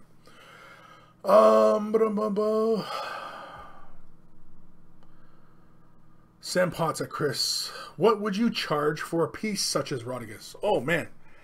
Steve asked me that the other day, too. What would I charge for something like this? Honestly, I couldn't even tell you. I could not tell you. You're talking at least... Well, he is, what, $150 kit? And normally a commission, I would say 2 times the retail. So like about $300 or $400. But that doesn't even seem like the appropriate amount, because there's a whack ton of work that went into this guy. A month of videos, a month of work went into this guy. So I don't even know. I would have to say at least 600, 700 for something like this. Yeah. To this level and yeah. But again, I mean, somebody had mentioned that, you know, bring this to a competition. You know what? I don't even feel that this would be good for competition. A lot of work went in, but there's still a lot of things that I'd want to do. So, would that be competition? No, I would consider that near display standard, close to display standard. It's very high game, but there's so many things on there that are kind of delicate that I actually wouldn't want it to be gamed with, really.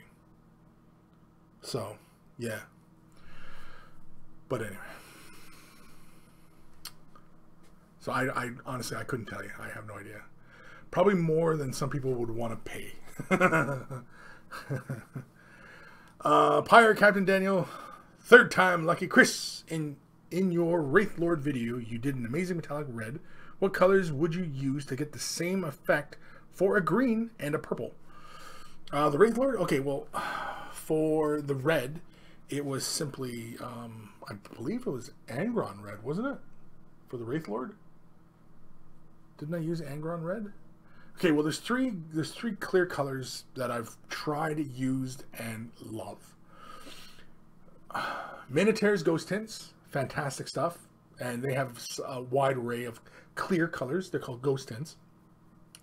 Forge World produces clear colors as well. If you go to the Forge World site, you'll see they're called clear colors, and they have varying shades. And then, of course, the Tamiya clear colors as well. And I have quite a few of the clear colors as well. Tamiya, though, are more closer to a lacquer-based paint, so it's a little bit trickier using that stuff. But the Minotaur and Forge World colors are pretty close together. They're based for acrylics, although the Minotaur one, you have to seal it between color layers, whereas with the Forge World, I have found that I have not had to seal it between color layers. Like, for example, if I'm going from a red to throwing white on top of it, Minotaur, I find the red will reactivate within the white and make pink, versus the Forge World, you lay the red down, you can throw the white on top, and it doesn't seem to reactivate. So... but as far as doing the green or purple, yeah, I would just grab those appropriate colors. I'm pretty sure that's all I did for the Wraith Lord. Yeah, it was just laying down bright silver. And I mean, like, now, now you can play with two different kinds of metallics, and both are really fun. And I'm toying with the idea of getting another Wraith Knight and doing him up in a chrome and then doing the red. And so I'm really a fan of Spastics Mirror Chrome. This stuff is really good. This stuff is really designed for airbrushing versus Molotov's Liquid Chrome. This stuff, it gives you a way better shine and a much truer chrome effect. And a pretty solid chrome effect. This is really solid too, but a little bit of buffing has to be involved with this. Buffing being, you just take like a cloth or whatever and just lightly abrade the surface and pull. Like, you get like this dusting with this thing here. Whereas this stuff, it doesn't airbrush very well. It goes on by paintbrush, just fantastic. But by airbrush, not so much, because you really have to watch your PSI and what you're laying down. Basically, if you can lay this stuff down in a cone, okay, you know how like the airbrush, it comes out in a cone, the air, like the color and everything, it just goes, it goes out in a cone. If your part can stay within that cone and get it in one shot, the Molotov Chrome works really well. If it's a large surface and the surface is bigger than the cone, then you end up on the outside edges, you end up with fogging, and it just looks like a mess. Whereas this stuff, it can slowly build up, and this stuff we lay this on, it's just like how we lay on paint normally when we're airbrushing. You just slowly build up the color, and you know, and you build it up, and it's fantastic. I love it. And then, of course, with that stuff, you know, ghost tints. Ghost tints are fantastic. I like them. They're by Badger. I like using a combination of fresh blood, which is the red, and magenta, and just deepening up the color with a bit of magenta. Also, another one is golden, has transparent colors as well. They have raw umber, which is a deep brown color, almost looks like Agrax Earthshade if it was a bit thicker. And when you lay that on by airbrush, right on top of the red, it gives you that deep brown red, and it's really fantastic stuff too. So I like using that as well. So, yeah. Man, my throat's starting to get hoarse. Whew. What time are we at here? 4:30. Holy moly. Stephen Henry, Tamiya is fun to use in the airbrush. Yes, I like it. I like it a lot. Chaos Engine at Kris, just wondering what mic you have and video recording hardware. I do a gaming channel, but would like to do a painting channel down the track. Any advice? What I'm using is the camera. I used to use a capture card with cam, just for color depth and everything like that. And because sometimes you'll notice like the ISO changes. See how it gets lighter and darker? I don't like that, and that's because the ISO, in the lens, you can't adjust for whatever reason. I can just focus and stuff like that, but I can't adjust it. But anyway, I used to like the cams for that, but I've settled on the webcam. And the webcam doing 1080p, which is just fantastic. I wouldn't mind getting a bit better webcam. This one here is the Logitech C92 or something like that. I think C92. Yeah, it's the C922 Pro. That's what that is. That's what cam I'm using. And then for the sound, I'm just simply using a snowball. So you can see here I'm talking into the snowball, and we're talking about snowballs, and snowball. Sorry, I was trying to talk really quietly into that. I didn't want to freaking people's headphones are just flying off their heads. So yeah, that's all I use. And for the streaming software, I use XSplit. I have a subscription for that, which costs money. And again, but that's patrons have been supporting these things, and so like the new webcam was from Patreon support. With the website was another one that went up because Patreon support and everything like that. The website finally went up, so waythebrush.com actually has a proper website now, and so it's all been Patreon support and monkey support. Might as well call it monkey support. It's monkey support, and yeah, it's been fantastic. That's it. It's not like what I get from Patreon supplements my income. It's the Patreon support has just been making Way the Brush better. So it's been fantastic.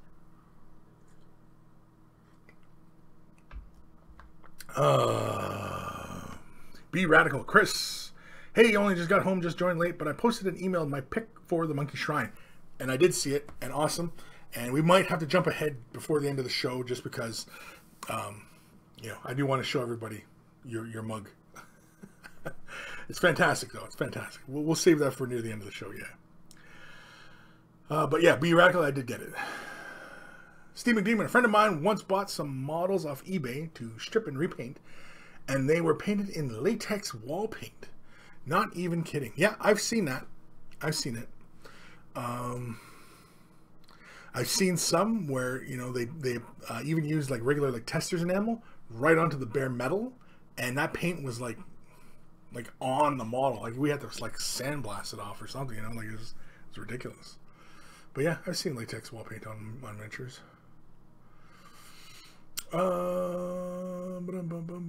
Be Radical. Also loved it so much that purchased the baseball style one too. I like this style. Like this kind of shirt.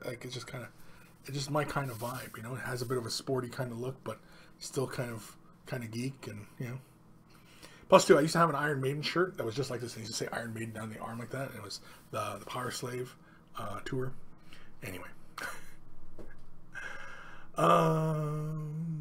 Steve McDemon used the thinner from the brand. Tamiya is funny stuff, and their thinner is different from Vallejo, for instance. Yeah, definitely. They're definitely different stuff.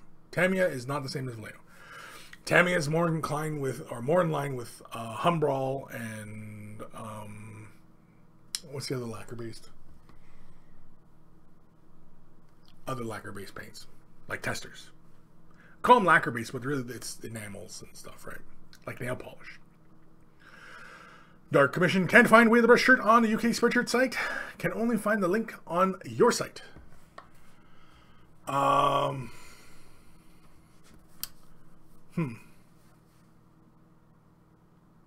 I'll have to figure something out.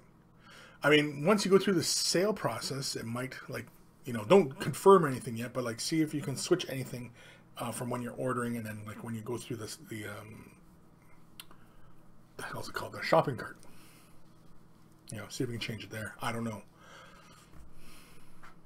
Because I mean, like, even when I order the shirts and I get them sent from the company, the shipping to Canada sucks too, man. Believe me, I know.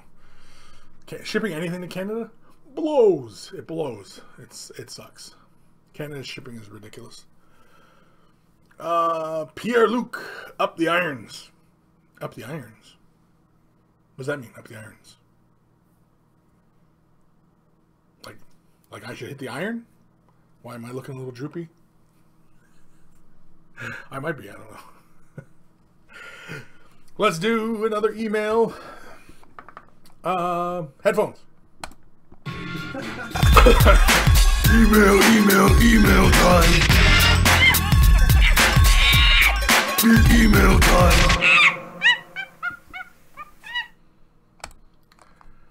This one is from Kenneth. Wow, first off, love the Crazy Show. Have been under the weather last week.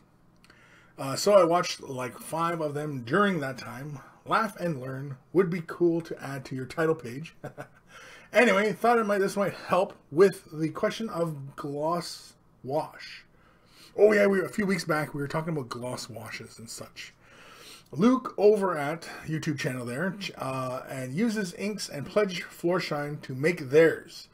Check it out. Has some cool tricks too. I will try to catch you in a live show. YouTube user Kaylin Rivers. And he's talking about using gloss wash.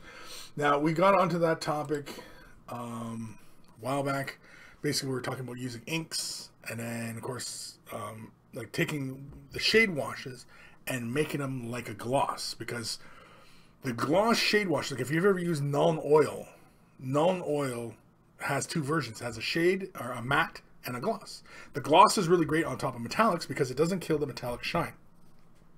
But say, for example, Drucci Vat does not have a gloss. So could we add Future to that and make gloss Drucci? Ah, there we go. There's the question. Maybe that's something we'll answer later. Anyway, this is from Steam McDemon. Greetings, comrade monkey dictator. Greetings, comrade. I have another model for you.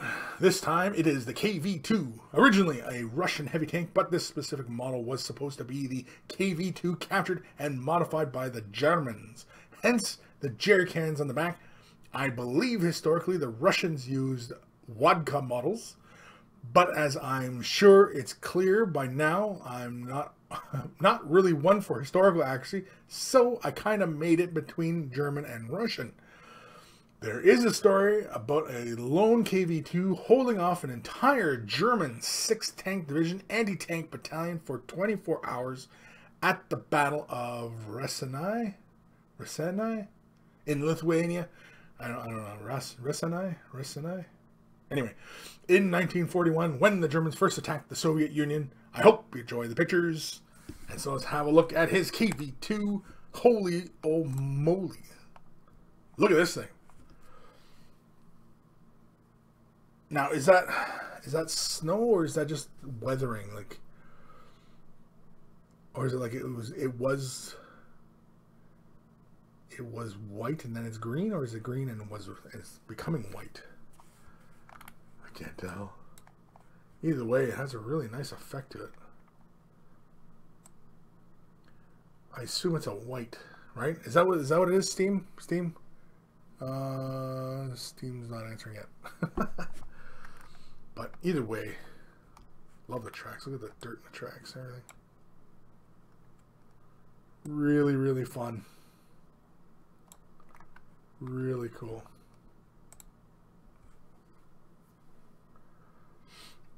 Yeah, I'm guessing because it's kind of like it was a capture tank. It was green, and then they changed it to white. And then all the white is just wearing off. Really nice weathering though. It's very convincing. Like even just like quickly kind of like looking at it like from this angle here, it almost looks like I'm looking at the real tank. Like I'm drawn in by the level of detail here. The tracks.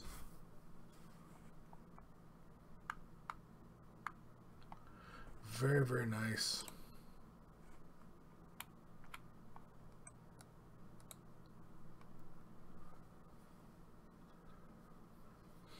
Sorry if I go quiet here. It's because I'm looking. But really fantastic. Weathering is top notch.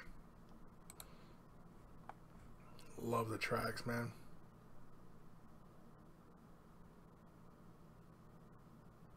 When working on details like that inside there, do you leave these outer tracks off and then work on that interior and then put these tracks on, or what's the process there, Steam? What's the process, Steam? Oh, Steam, he says it's a winter camo technique they used. They painted white over the original color and it tended to come off easily in the rain and stuff. Ah, okay. Very cool. Very, very cool.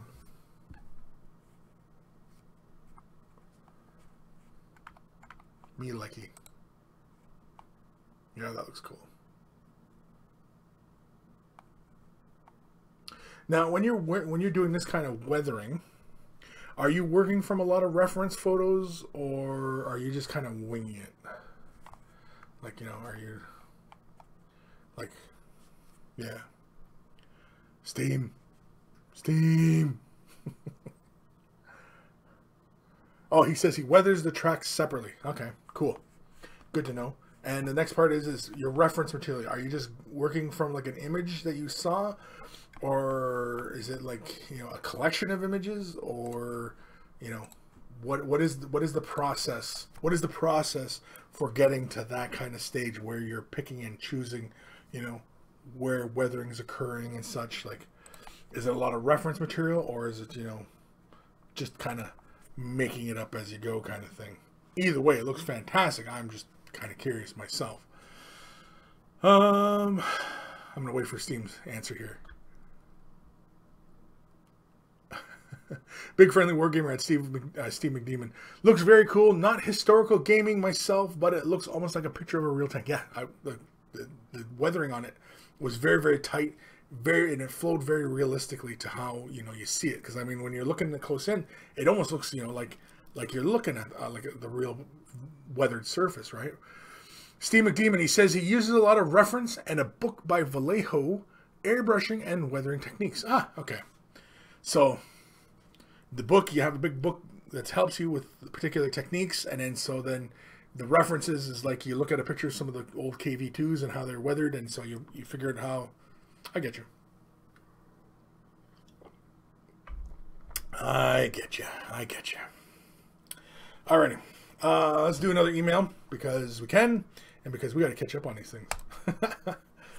This is from Alex. Hey, Kris. Or hi, Kris. Firstly, love the way of the brush. Try to catch it live as much as I can. Secondly, as I promised, here are pictures of some of the Crimson Fist and Imperial Fist I have done with the Storm Eagle. Still has some work to be done.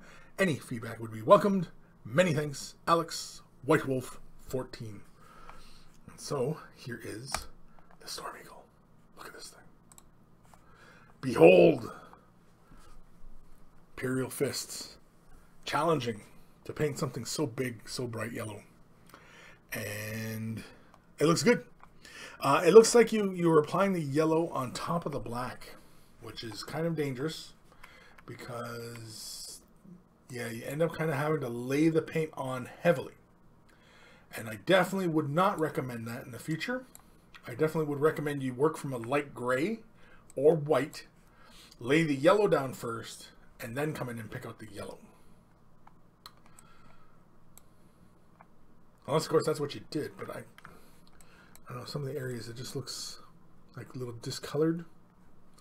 But otherwise, fantastic job. Looks really good. Nice freehanding of the symbol. Didn't want to use a decal there. Interesting. Interesting choice. I'd use the decal just because, I mean, the decal is going to have nice clean edges. And I mean, like, I could paint it, sure. I could freehand it, sure. But it takes too damn long. And I'm impatient.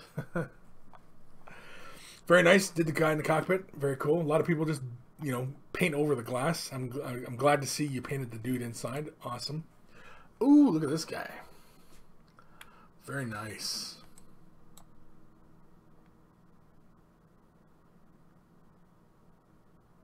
Yes, very nice. Very, very nice.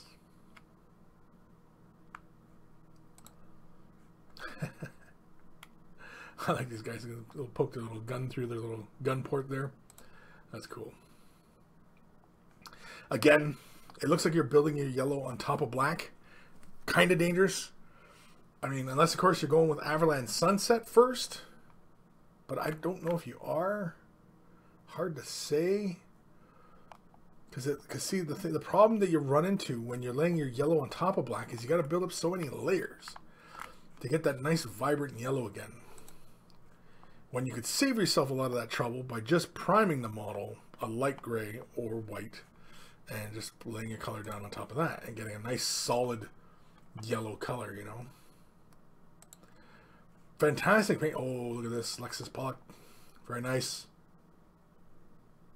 The Crimson Fist. Yeah, I did this model a year ago, 2 years ago. Very nice. Huh. Isn't this guy from Thousand Suns? Very cool. Repurposed into the Imperial Fists. Very, very nice. Yeah, so again, we'll see, like, when you have a minimal amount of yellow, it's not so bad. Are you using Avalanche Sunset at all? Because Avalanche Sunset sets up on top of black very nicely before laying down brighter yellows, and it might save you, you know, laying down so much yellow onto these areas. Oh, very nice. Crimson Fist. I notice you do a lot of freehanding, which tells me either you just prefer it or you don't like doing decals, which you know, shouldn't be afraid of. Because I like decals. They're a lot of fun.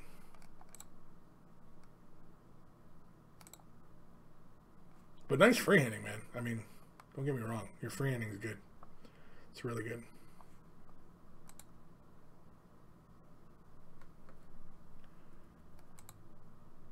Oh, wow, look at this guy. Very nice.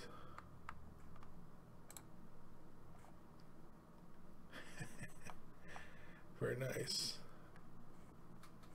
Nice and clean. Could ease up a bit on the highlights on the edges in that final blue. It doesn't have to go as far as you're pushing it. I think, you, like, say for on the hand, you know, you just go there. The wrist, just a little bit there. You know, the elbow pad, just come down from that corner. I don't think the blue has to come back quite as far. Really nice, though. Fantastic stuff.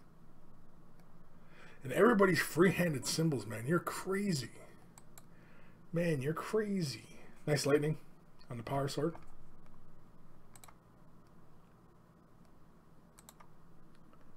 See, oh, see, here's a really nice example of your free-handing. Look at that. Really nice work. Nice effect on the blade. Very, very cool. Thank you, Alex, for sending that in. Awesome stuff. Yeah, the only thing I would say is if you're going with the yellows, prime in a white or light gray and do the yellow first and then lay your black on top of that.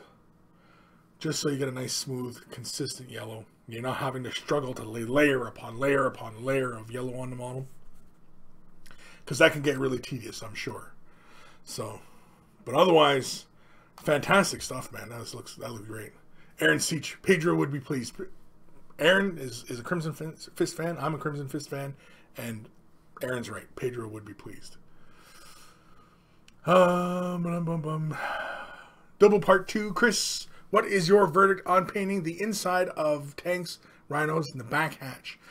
Yeah, that's a tough one because it's a detail, like, you know, is anybody going to see it? Does anybody care? You know, that's a tough one. If it's for gaming and you got a bunch of them to do, I wouldn't worry about them. If it's for competition, like, you want to, they're part of display base, like you go to a tournament and you have your army on display, you might want to do the interiors. If it's for competition, you probably want to do the interiors. Especially if you can, leave the doors open or something like that, create some sort of interesting, kind of diorama type thing with it, I think would be very, very cool. Sammy C, outstanding model painting done by monkeys today. Good job, folks. Yes. Makes me need to go and practice the hell of a lot more. Sheesh.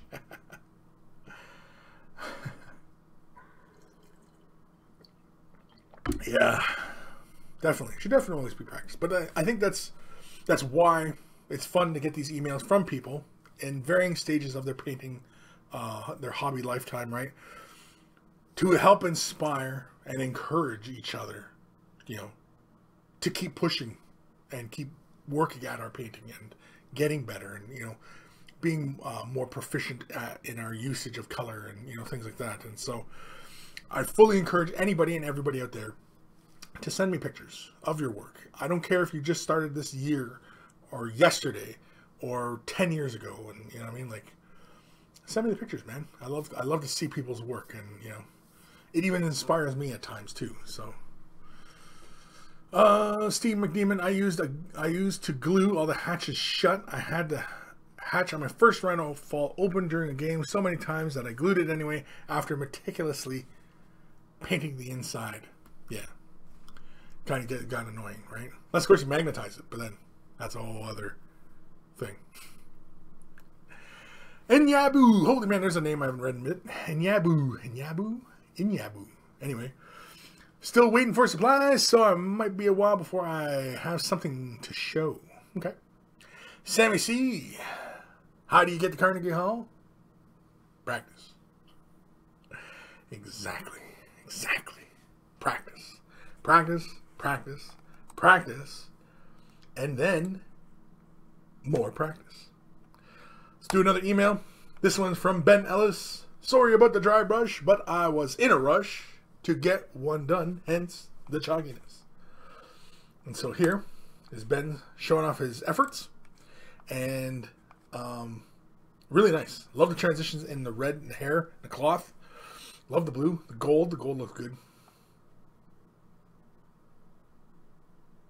I wonder, did he use this all by hand, or did he spray the initial gold down? Because it's nice and smooth looking.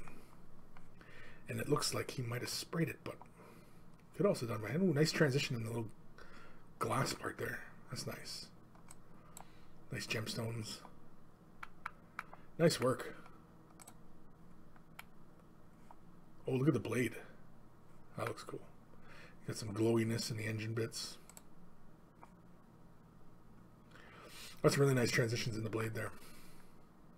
The gold, the way the blade looks, like it's got like a hint of airbrushing going on, so I'm going to assume that he laid that base coat down by airbrush. Which, yeah, no biggie. I mean, I'm just curious because some of the effects I can see, yeah. Like I wasn't sure if that was dry brushing or what I was seeing. But very nice. Nice work there.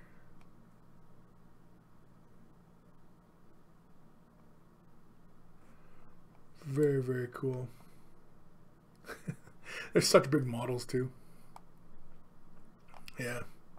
Really nice work. I don't think the dry brushing is too overt. I mean, if this is being done for game pieces, I think it all works very well. I don't think there's anything wrong with it. I think it looks good, man. So, thank you, Ben, for sending that in. Awesome stuff. And send more.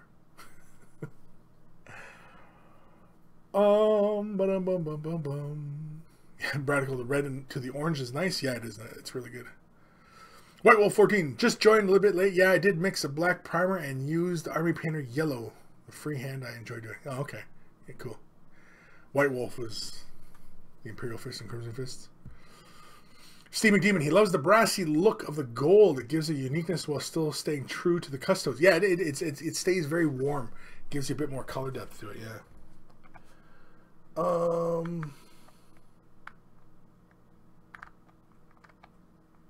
Okay, one more email. What time are we at here? Holy man, we're almost done with the show. This is from Jacob. Hello, Monkey Lord. I have sent in some test pics of 30k Raven Guard. I know I've sent a previous question asking about this, but I thought I would have a stab at it in the meantime on waiting for your reply. The process was with a lot of thin glazes to bring back the black color over the blue, and I'm wondering if this has been done correctly.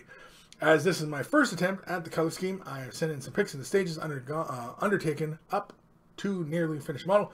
As always, keep the good work up. I enjoy watching the show every week and seeing other monkeys work to steal some ideas from mine. And so, as we were looking earlier with the Raven Guard, he was laying the black down, and then he's laying the white, and he's going for a turquoise black. But as I mentioned earlier, it's just, you know, yeah, see, it's just a little bit too much turquoise, and so he's having to struggle to bring the black back because, again, these are Raven Guard. And so you can see here, he's trying to push some of the black back with glazing. I mean, it's given him an interesting look. They're dark. I can see some of the transition going on there. If you're just catching this now, Jacob, earlier in the show, I did talk about how you can remedy this.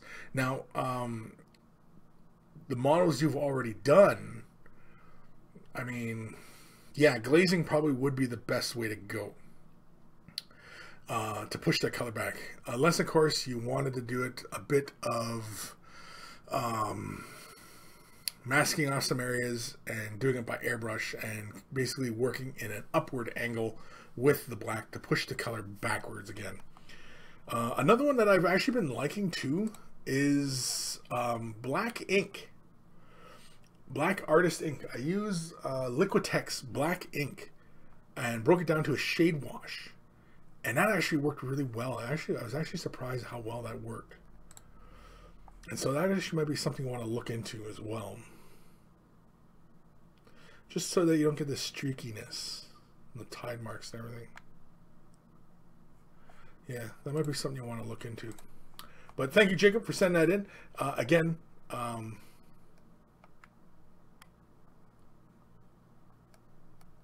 sorry. Again, yeah, hopefully that helps. And send me an email. Of course, if you really want me to demonstrate, you know, what I'm talking about there for Raven Guard, I can, if you want. Sammy C. Kris, can you say again one more time where is the list of materials and paints, etc.? You thought you said on Discord, but can't find it, or any monkey out there that can help out. I'm lost. On the Twitch page, if you just go to the channel, just Twitch/Kris, and you're looking at the front page, it should be right there, like where like kind of the description area is. It's not going to be on the video page. It's going to be like on the main page with the video. Just scroll down, right? I would show you right now, but I'm afraid I'd break something. Where are we? Okay, you know what? We got to finish. We're going to finish this show on the high note. Twitch. Yeah, okay. We'll find it. Thanks. Yeah, it's on Twitch. It's on the Twitch page. Just go to Twitch, my Twitch channel, video, and then you'll see it down below. And it'll have like the Amazon links for like the brushes, the compressors, and the paints. And I wish I could have filled it up more with other stuff, but Amazon only lets you do a few links. So, yeah. Anyway. Yeah, let's end the show on a high note here. We are going to end this with another email, and we're going to end this with headphones. Headphones.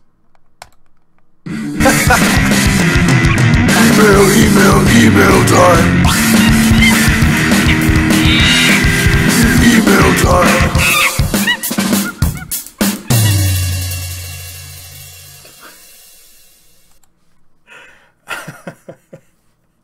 Did I catch anybody by surprise with that one? All right, so this is going to be the last one for the day, and this is from Old Man Logan. And this is something I really want to show you guys because this is fantastic. Hi, Kris. Here are some pictures of the final piece from my first commission. It is a Trigon from the Start Collecting Tyranid box set. Since the model can be built in 3 different variants, a Trigon, Trigon Prime, and Moloch, I decided to magnetize it and give my customer plenty of options for playing with them in games of 40k. He basically has 3 models in one with customization options for his tail, weapons, and ventral sacks. Ventral sacks. Jeez, I almost got choked up on that. Almost got choked up on sacks. I have already taken them to my customer and he is very pleased with the end result. As always, thank you for the helpful advice you've given me throughout this process. I think they definitely turned out better than they would have without your input. I hope you and the monkeys enjoy the pics, and the feedback is always welcome as it can only help me improve going forward. Best regards, Old Man Logan. So Old Man Logan was working on a commission. Some of you guys might remember he had shown us a Broodlord that was in a bright green. That was for a commission using this Get Started box. So hold on to your socks, kids, because check this out. Look at this damn thing. That's the top half. Oh, it's all magnetized. So this is the magnetized. He's showing us that it's got all magnetized options. But look at all the work. He's brought this up to a nice tabletop standard. I would say a high tabletop standard, because I mean, like, there's many gradients of colors going on there. It's all done by hand. And look at this. I love that picture. That's freaking fantastic. Look at that. That's scary as crap, man.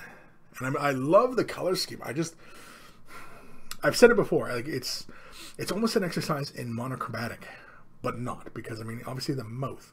But immediately, because of how all the play of green all over the model, immediately you're drawn to that mouth, because again, it's that contrasted color with that red, that deep red, that is complementary, obviously, to all the green on the model.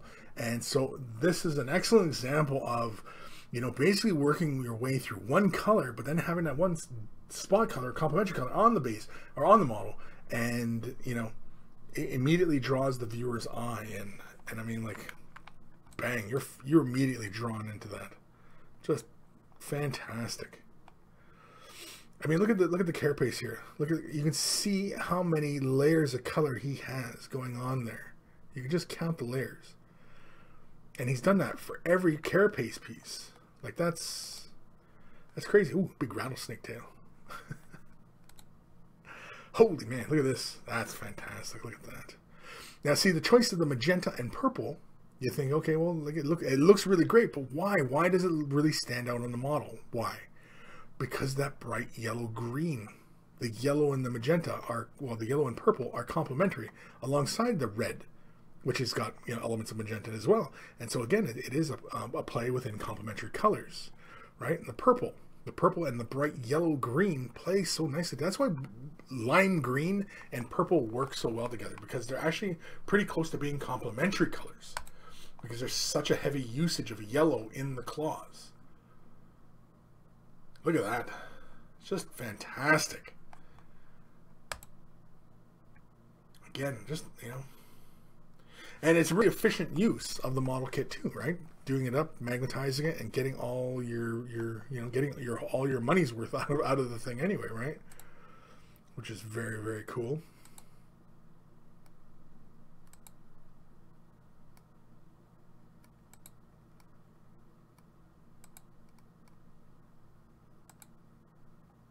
Awesome stuff, man.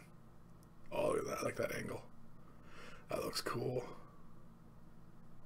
And honestly, I have no, I mean, you just, like, the only thing that this kind of paint job, you know, is a really nice high tabletop standard.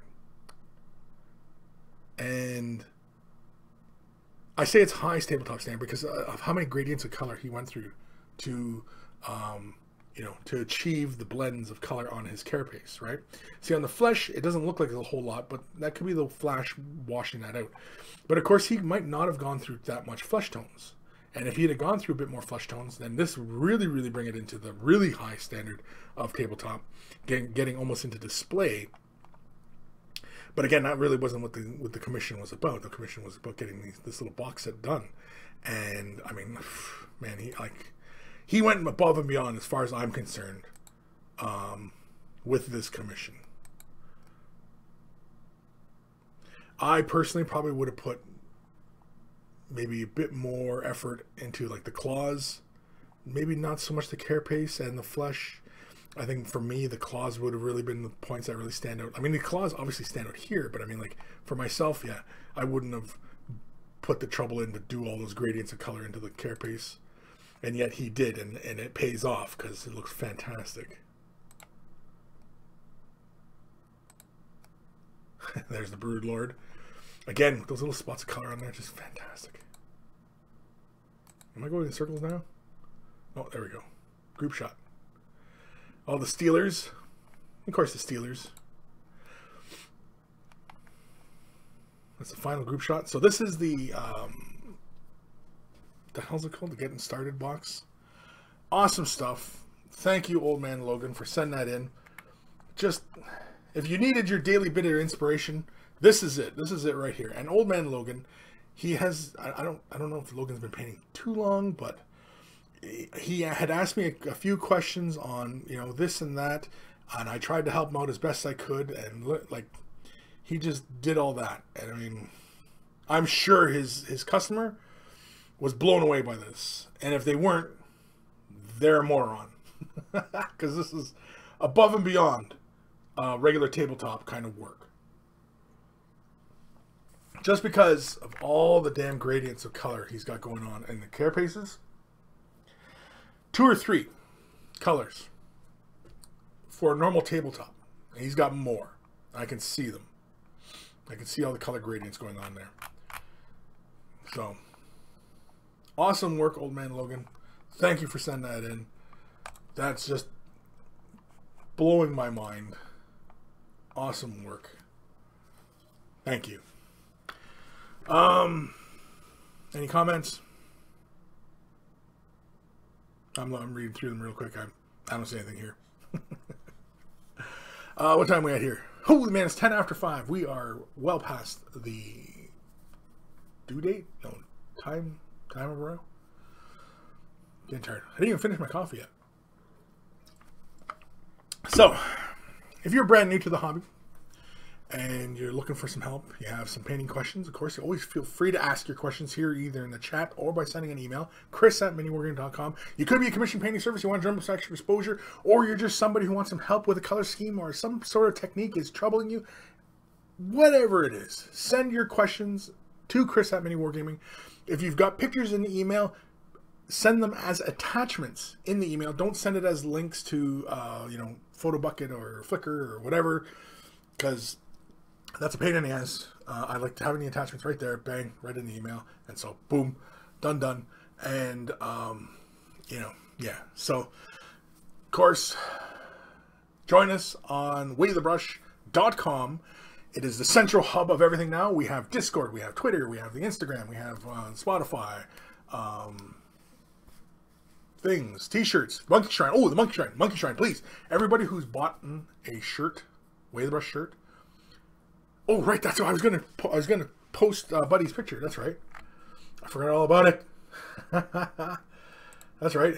Be rad. Okay. Okay, we're gonna do this one last email before we go, but yes, for the Monkey Shrine. As I'm saying, for the Monkey Shrine, is it Be Radical? Is that right? Am I saying that right?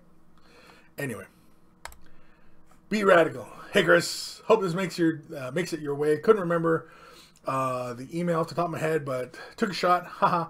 Received my Way of the Brush t-shirt, and excuse my language, I effing love it. Attached, find the picture, dude. Stay stroking. Brad. And look at Brad. Now, is there not a manlier picture of a man than this? And you're like, But Brad looks so damn manly. Why is that? He looks like a guy who's super intelligent and super good at painting miniatures. How is this possible? It's because he's wearing a Way the Brush t-shirt.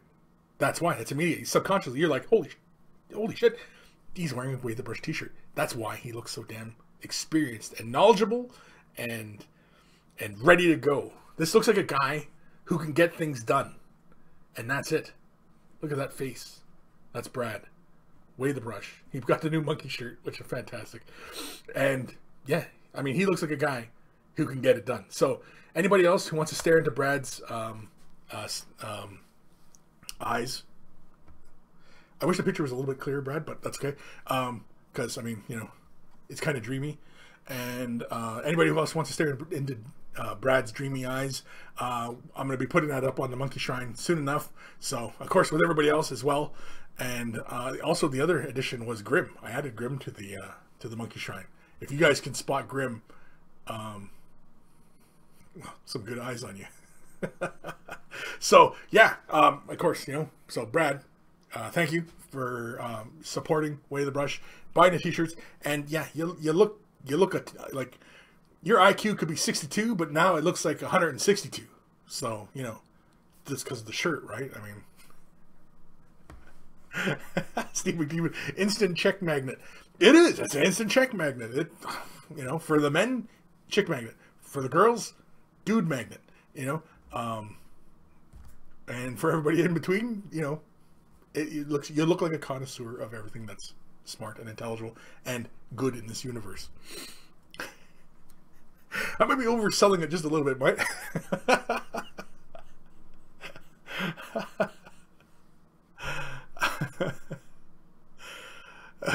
Be radical.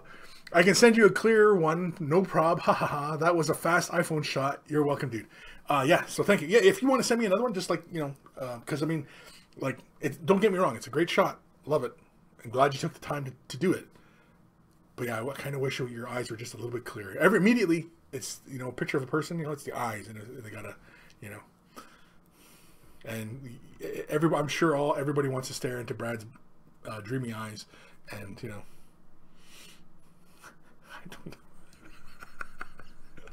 I don't know where I'm going with any of that. Oh, man. Did I do my ending spiel? I did my ending spiel. Just go to waythebrush.com. Send me the emails. It's been fantastic. I'm so thankful for everybody's support. Patreon, of course, these guys are the ones that, you know, keep making it happen. And, you know, it's fantastic. I love it. It's great. Of course, if, you know, you don't have the resources to contribute in that fashion or buy a shirt, or, you know, because the shirts also help as well. But, you know, liking the video, commenting, sharing, you know, that all helps as well. So, you know, it all helps. It's all great, you know. Awesome. MMD, that's fun. Way the Brush t-shirts for all your pansexual needs. I might use that. I don't know. That might be the tagline in the page for the shirts. For all your pansexual needs. Oh, man. I'm tired. Let's call it a day. What time is it? Holy man, it's after 5 o'clock p.m. for me. It's got to be really late for everybody over in the UK, and, you know, so, or the UK, in Europe, not just the UK, but in Europe. You know, before everybody starts saying, hey, I'm in Netherlands, or I'm in Norway, you moron. Jeez Louise. Anyway. Okay, Jelly, I almost finished 5 dread spears. Great show today, Chris. I paint so slow, but I do enjoy it. And that's what's important, is that you enjoy the painting, and you enjoy, you know, that this time that you take out of your busy day, out of your busy life, take, you know, even just an hour or two, sit down, just paint some models, assemble some models, do something, you know. It helps you get back to zero, helps you kind of recharge the batteries. And I'm going to sneeze really badly right now. So I'm going to end the show. Take care of your brushes. They'll take care of you. And I'll see you guys. Oh, I might see you guys tomorrow, which will be the 19th of February. Probably on Twitch, though. We'll probably just do a Twitch show. So be mindful of that, but I'll do a Twitter and Facebook thing. So if you're not part of those, get the notifications. Get those notifications. I'll see you guys later.